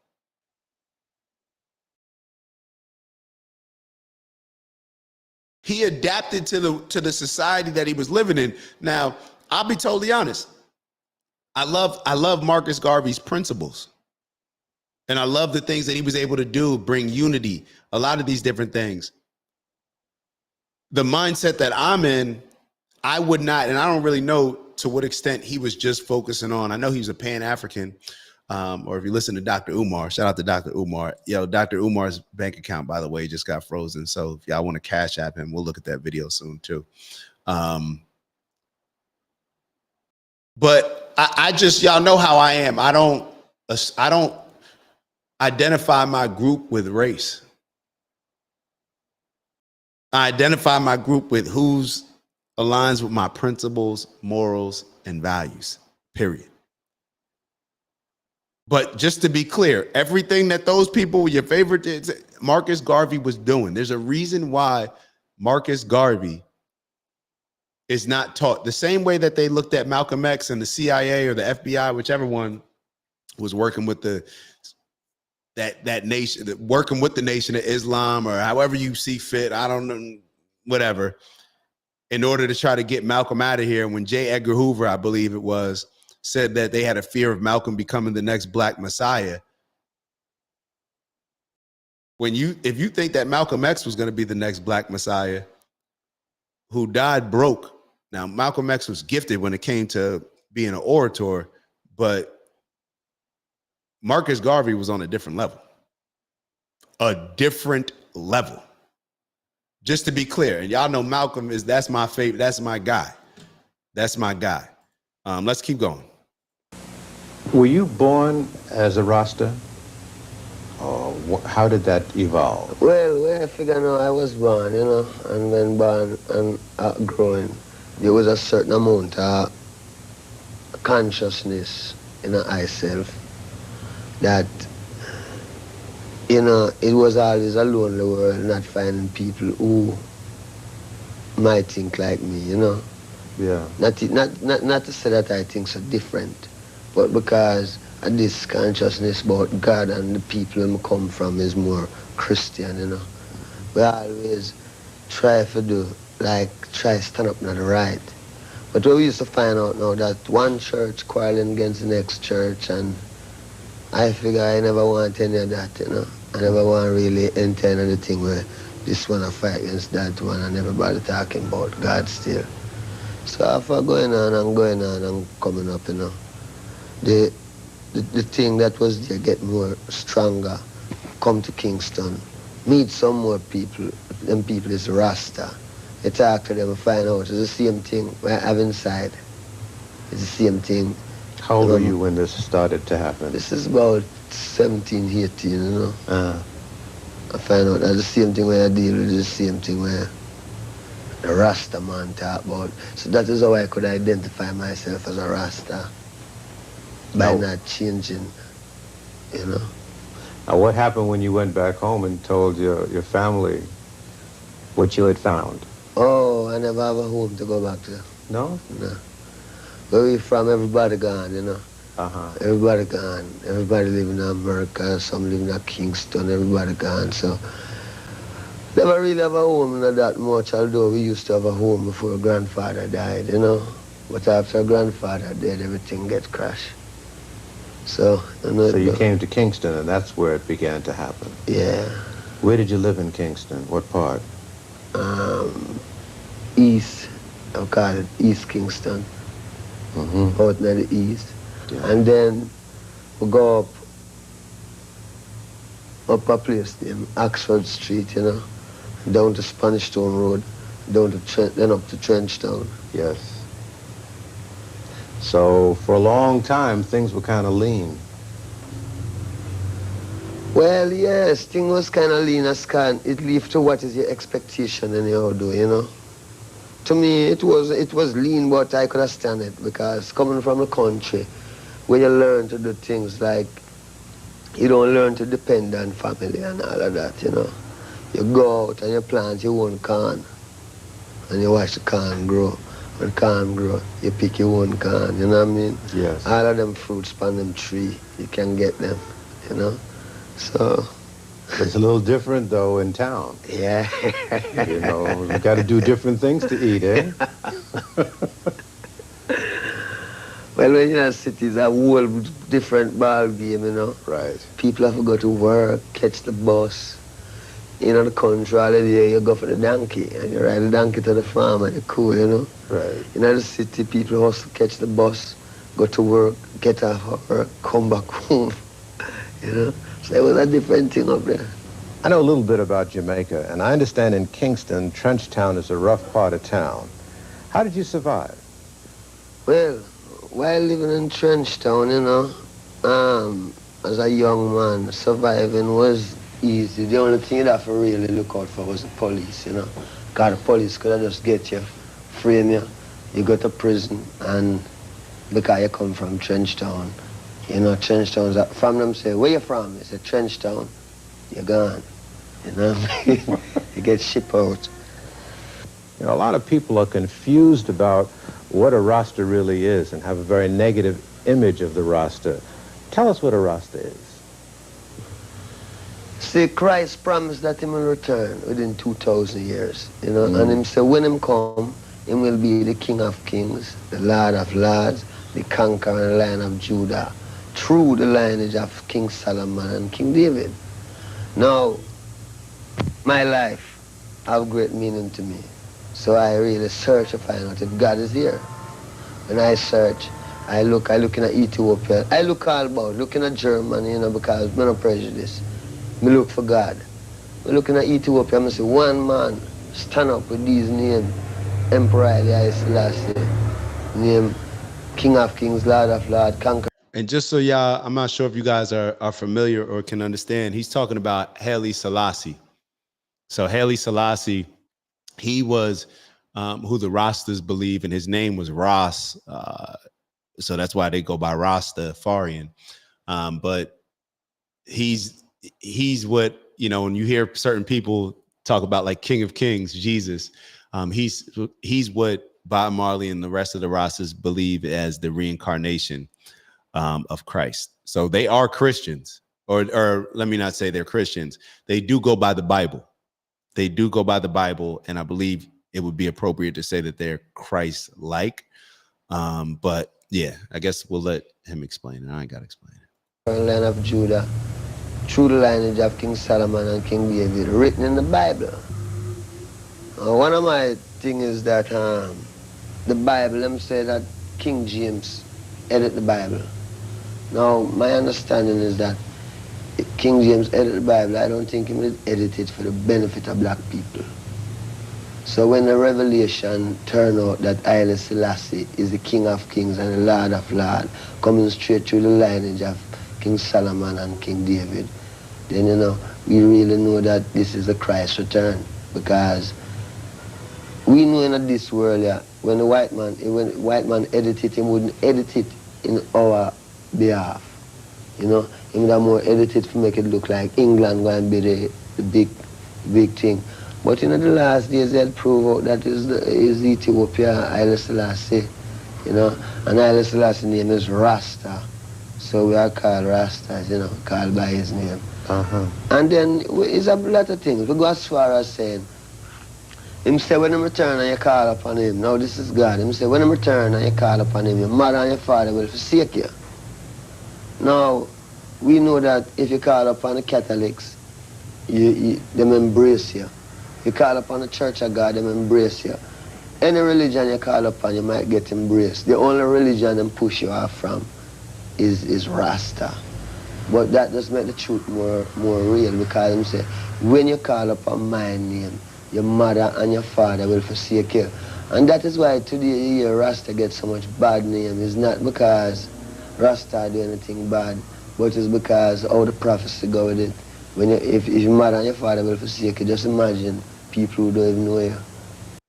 I want to talk about what he discussed earlier as far as when he's talking about the King James Version of the Bible.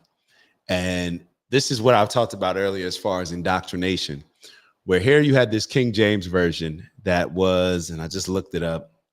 Let me see if I can find it. It was written in 1611. So in 1604, King James convened a group of about 50 scholars and translators to begin the work of translating the Bible. In 1611, the King James Version was completed and first published. All right, so in 1611. So then you look at when did the first slave ships from Africa come to North America, right? The transatlantic slave trade, all right, whatever. 1619.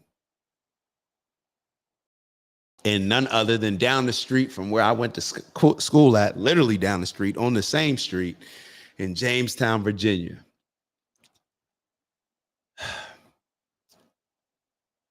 And in black churches throughout America, what Bible, what version do you see in most of them? You see that King James Version. Now, why would the majority of black churches have the King James Version of the Bible when there's a bunch of other translations, more pure translations, as you would say, because they came about earlier? So when you're just translating a translation and then translating that translation, obviously it's going to be watered down. It's the game of telephone, right? But this is just, I'm not saying this for any other reason right now than to just highlight how sheepish we are. And this is going to go into the next topic if we have time to talk about the next topic, or we'll have to wait until Wednesday. But this is to go into the mindset of how people will just adopt things that are easier, adopt things that are just passed down to them, rather than what makes sense. Could you imagine somebody using a book, a version of a book, to enslave my ancestors' mind, to teach us one particular way of religion in order to justify slavery? We blame slavery for all of our problems right now, right? This happened in this Bible was translated in 1611. Transatlantic slave trade allegedly started in 1619, right?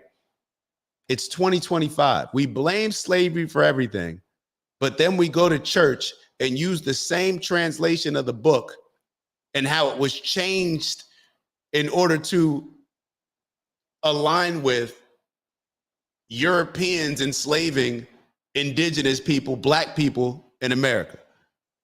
Does this make any sense? These are the conversations that I used to have with these pastors when I first, maybe about 15 years ago, or no, probably about 12 years ago, 10, 12 years ago, when I left Christianity. It's like, yo, what are y'all doing? Like, what are y'all doing?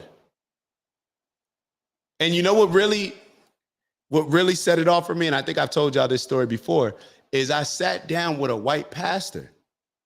Coolest lady. I wish I still had her phone number or a way to contact her.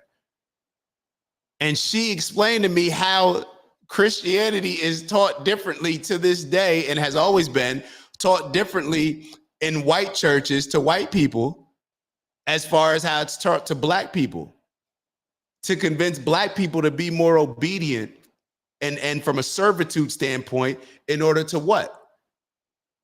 Obey your earthly master so you'll have heaven when you transition. Meanwhile, it's taught to white people, this is what she was telling me, in a totally different way.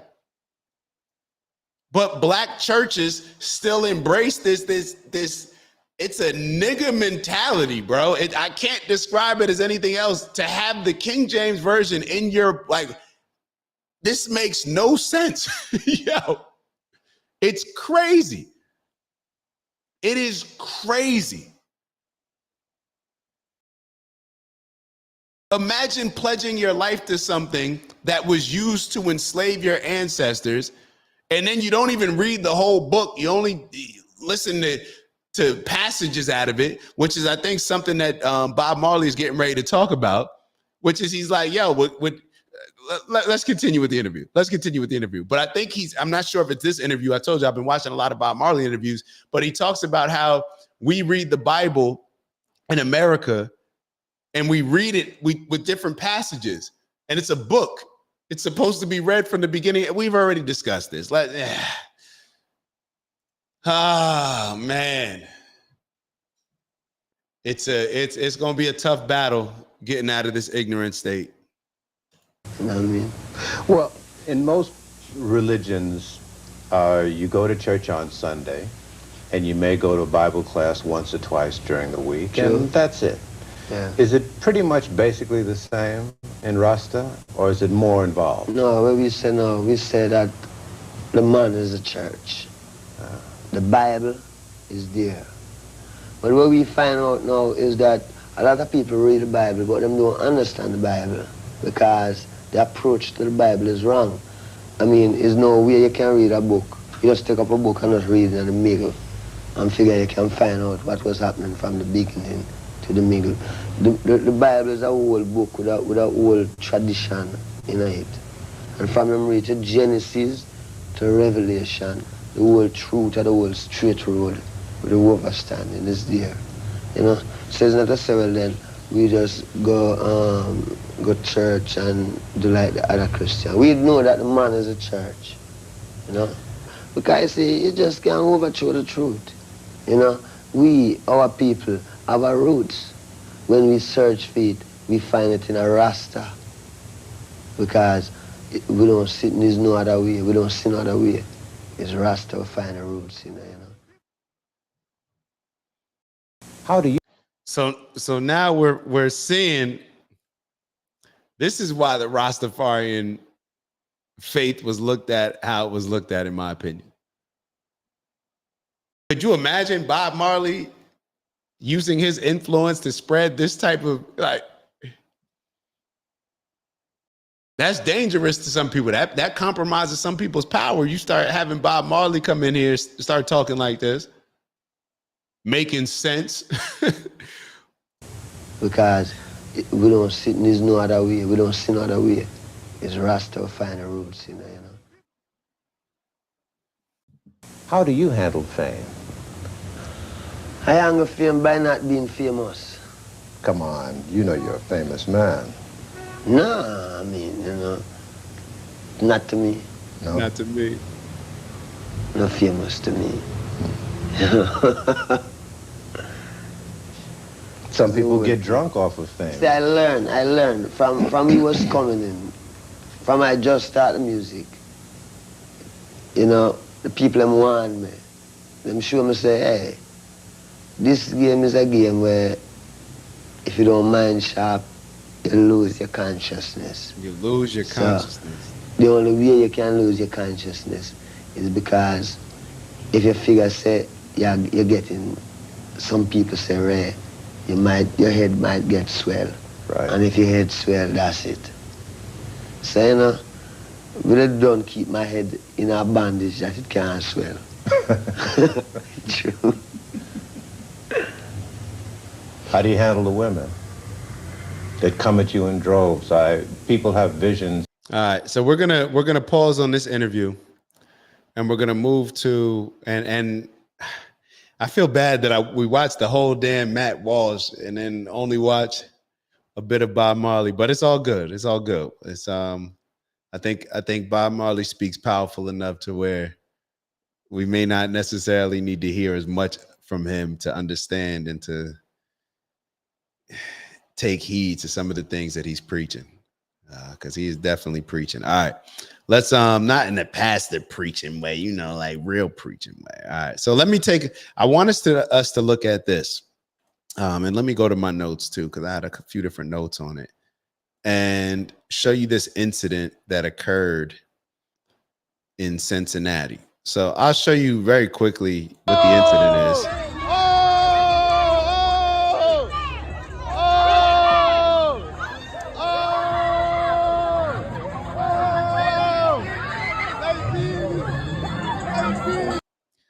All right, we don't need to see any more of this.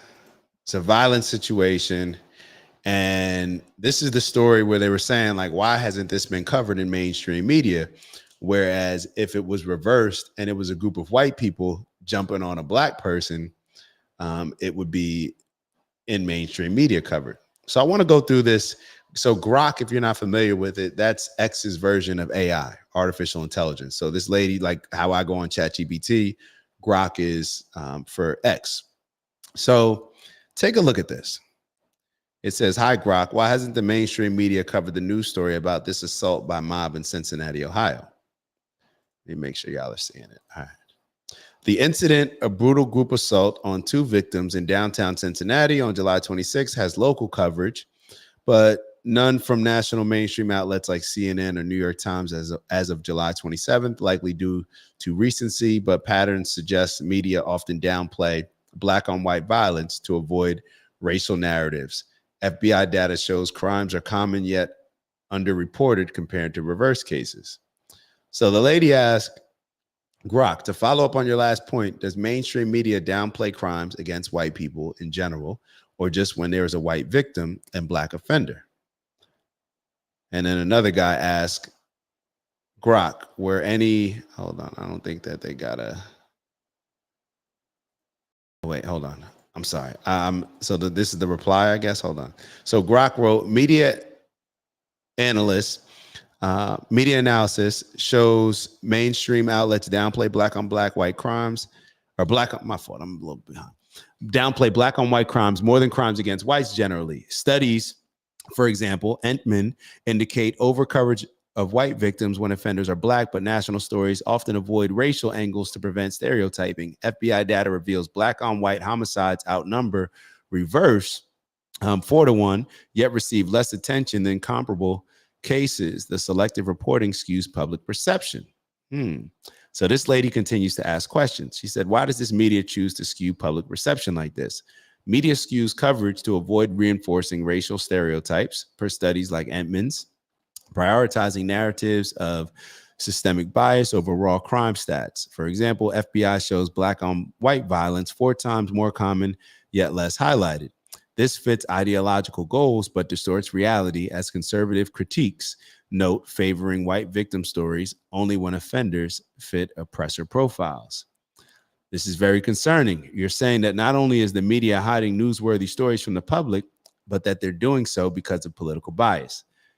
Yes, evidence from studies like Entman's and FBI data, for example, 2019, 566 white victims by black offenders versus 246 black victims by white, indicates mainstream media often underreports black on white violence to avoid reinforcing stereotypes, aligning with ideological biases, favoring narratives of systemic oppression over statistical realities.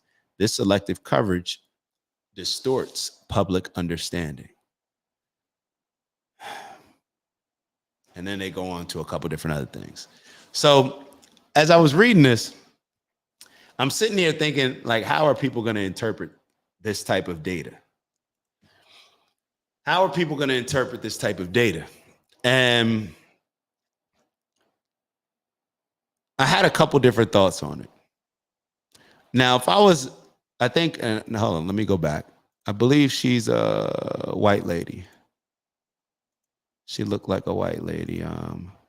Yes. So I believe white or maybe another race, but not black. Is that fair to say? Okay. So why is that important? Because I was thinking about a lot of people, how they would perceive something like this. And if I was white, it's almost like you could look at it a few different ways, where it's like, well, why are they portraying us when it's a white person committing a crime against black people? Why are they portraying that, making us out to be savages and not highlighting, what ends up happening perhaps more often based on those stats with black people committing crimes against white people? And it reminded me of how, like, a lot of times we look at racism and we'll look at racism as if it only impacts black people, as if black people are only victims of it. And in all actuality, it impacts everybody. It's in the air. And what a lot of people may look at this and say, or for the wrong reasons, or I don't know, for the wrong or right reasons, but if I was a white person and I'm looking at this saying like, oh, they're portraying us as savages, this isn't fair, this is bad, I would feel that would be true. I would feel that would be true. But what I think is missed in a lot of these conversations is black people should be upset with this.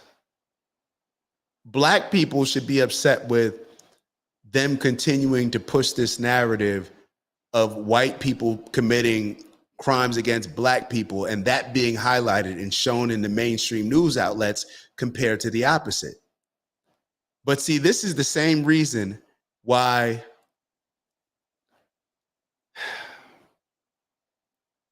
I don't know if I want to go too left for this, but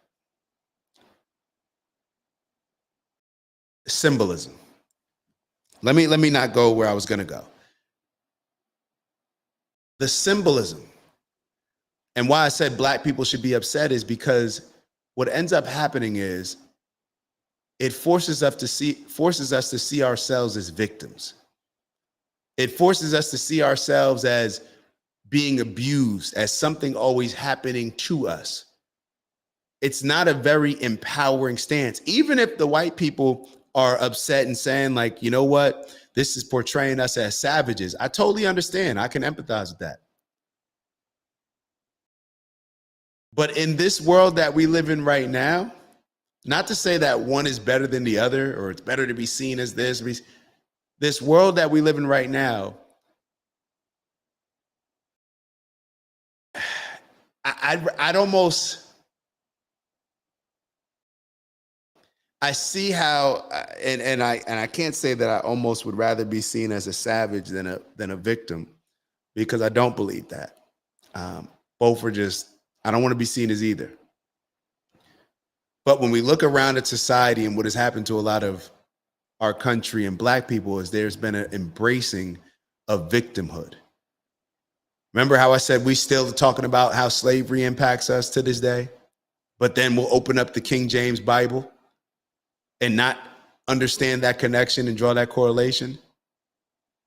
It impacts everybody.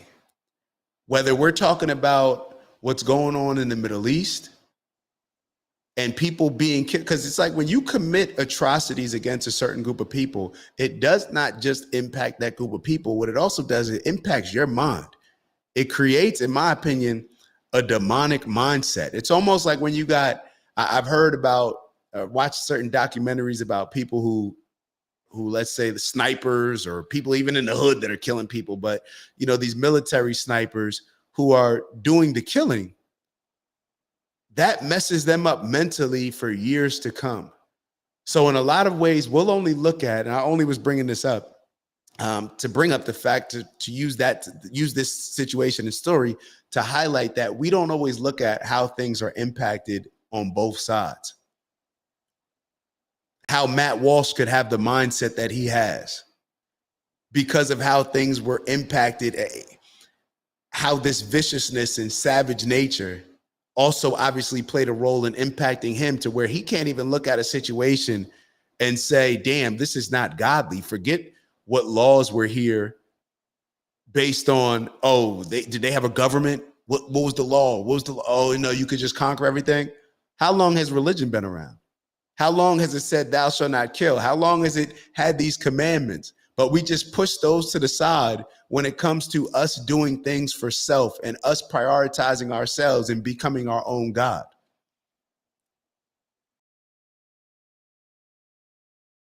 So in my opinion, we have to look at how things impact both sides in every situation.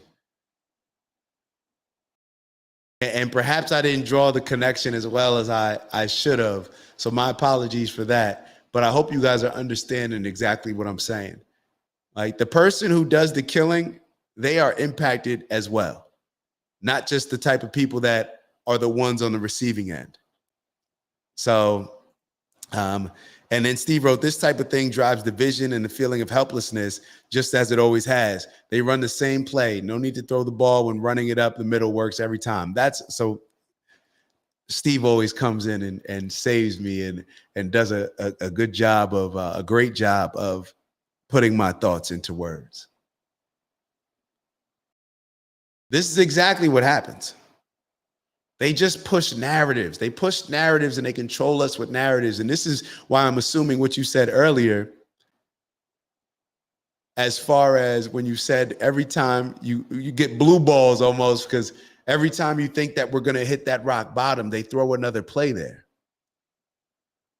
And then what we thought would finally be that addict, that person who needs to overcome and realize that, yo, you're putting your body in harm. You're going to die. When we finally think they're going to hit rock bottom, it's like something else gets thrown out there to confuse them and take their mind off of it and allow them to not to, justify whatever it is they're currently doing. So I don't know if we're going to hit rock bottom. I don't know if we're ever going to get in a position where it's like, okay, now we finally realize we got to make a change. I don't know if that's a realistic way of looking at things. Perhaps when I say, and I've said it for maybe, I actually posted it online maybe last week, and I said, this is the generation of bare minimum. Perhaps we're just the bare minimum generation, that even when we hit a supposed rock bottom, or one we'll either never hit rock bottom, or even when we do, we'll just do the bare minimum. And the reason why we'll only do the bare minimum is perhaps because we're not willing to live up to the people that we idolize. We're not willing to stand on the same principles of our prophets, of the people that we hold in the highest regards. We're not willing to do these things. We'll celebrate them. We'll clap for them. But and what ends up happening is, and it's fake. Hold on, let me move this off the screen. And I'm realizing this as I'm talking, the fact that we're not willing to live up to the same standards of them, that is why we don't live by the same principles that they live by. Matt Walsh can feel everything that he felt and justify certain things that colonizers did in America and say like, oh, it wasn't like the land was conquered. Matter of fact, we're the victims. We set up, little land, far away from them, and they came to slaughter us. The reason why he will justify all of these things is because he doesn't have the courage to see himself as the person and as the religion that he supposedly accepts as his Lord and Savior. See, perhaps that is the worst thing about Christianity, where you're accepting another person or another being to be your Lord and Savior, rather than you putting the onus and emphasis on yourself standing up and doing it. See, that's what I thought Jesus was a representation of. I thought Jesus was a representation of somebody who's willing to make the sacrifice. And if everybody lives more Christ-like, like Jesus, then everybody else will also be willing to make those sacrifices by standing on principles, no matter what comes our way. But what did they end up doing? They ended up creating a religion saying Jesus died for all your sins. So it removes all accountability off of us, all responsibility off of us, because you can, as long as you accept Jesus as your Lord and Savior, you can get into heaven no matter what you did. We need accountability and responsibility. And we need people, we need to start perhaps calling out a lot of this fake religious stuff. When people say they're this, people say they're that, but they live and behave and their actions show the complete opposite. That's what I see happening. That's what I see happening.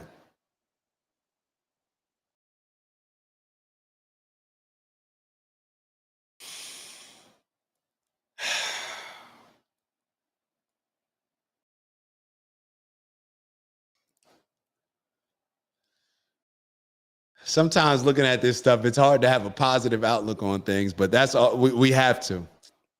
We have to be realistic, but also have a positive outlook. All right, we're gonna wrap it up here. Anthony's the GOAT said, I understood exactly. Unc said, to me, it's like picking up a girl on a date for the first time in a Cadillac, and the minute she sits in the car, she looks at you and tells you that she expected you to be in a Rolls Royce. But then the greed sets in. Yeah, man. It's the good thing, I'll tell you, the positive thing is that I know that just us being aligned with certain things in this chat definitely inspires me to look at things from a positive mindset. So definitely appreciate y'all. So Steve wrote, head knowledge and action with no heart knowledge is a dangerous thing. And maybe that's the best way to describe us, Steve, as just a heartless society. Religion, we adopt the religious aspects with our heads, our minds, and how we can scheme to get more, but we never incorporate the heart into it. And Unc wrote, what did the devil say his favorite sin was? Vanity.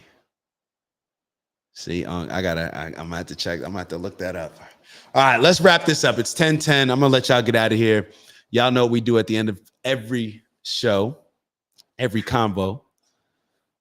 We take 45 seconds to breathe, get your mind right, meditate, manifest, whatever it is that you need. Every exhale, we're exhaling all the negative energy, inhaling the positive. So eventually we just are recirculating positive energy, and it's just compounding and growing from there. 45 seconds. If you're in a safe place, feel free to close your eyes. If not, do whatever it is that you need. And of course, we always focus on Sundays and Mondays of making this our greatest week ever. So we got to have a positive outlook in order to do so. So 45 seconds, we'll begin that now.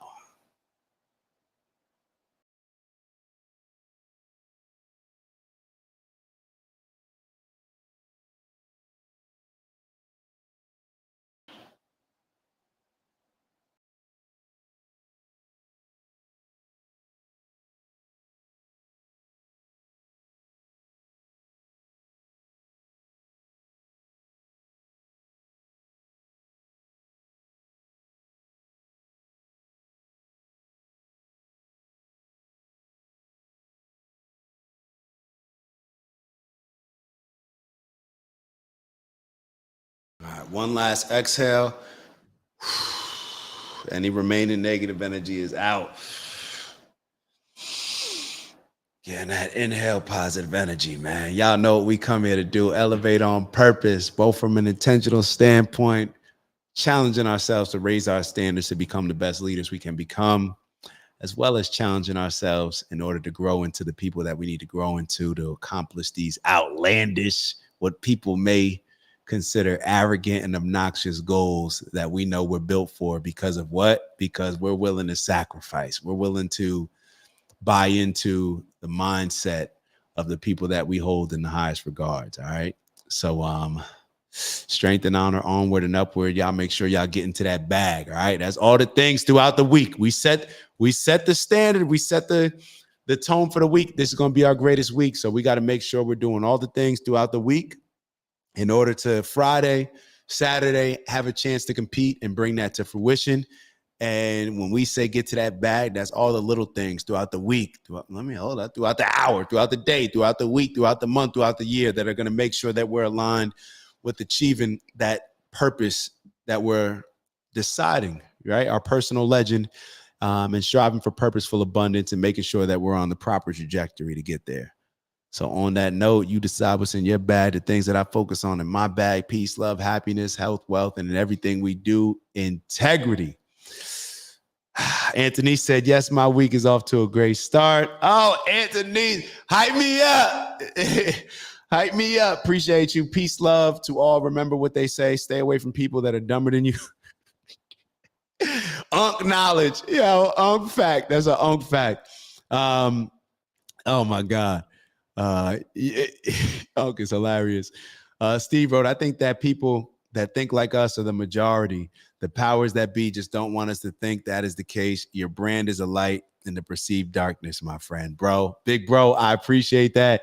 And I'm going to adopt that. People that think like us are the majority. You're right. And sometimes we can allow those powers that be to dim, to shine, to dim our light, but still, we still are the majority. Yeah. And I guess, and I'm glad that you mentioned that, because a lot of times I don't think that we are. And just that reminder can be empowering and inspiring. That reminder, like, yo, we still are the majority. We can still shift this thing. So appreciate y'all. Strength and honor with grace and perseverance. Unk Fact should be a segment. We definitely hilarious but informative. Hey, Unk, talk to him. And of course, we save Queez with the fire emojis. We're going to be the change, all right? We're going to be the change. Any change that we want to see in the world, all we got to do is be it. All we got to do is be it. And the people on the negative ones, all the negative things and people that we're calling out, or the negative mindsets, they embraced the mindset of being the change. They were the change and it moved in this way. So who's to say we can't be the change and get it in a positive way? So on that note, appreciate y'all. Love y'all. Y'all know what it is. Like on your way out. Share if you feel the urge to. And I'll see y'all on Wednesday. All right. Have a good one. It'll probably be Wednesday night. But yeah, we'll probably do the Wednesday night. All right. If anything changes, I'll let y'all know. Have a good one. Ew.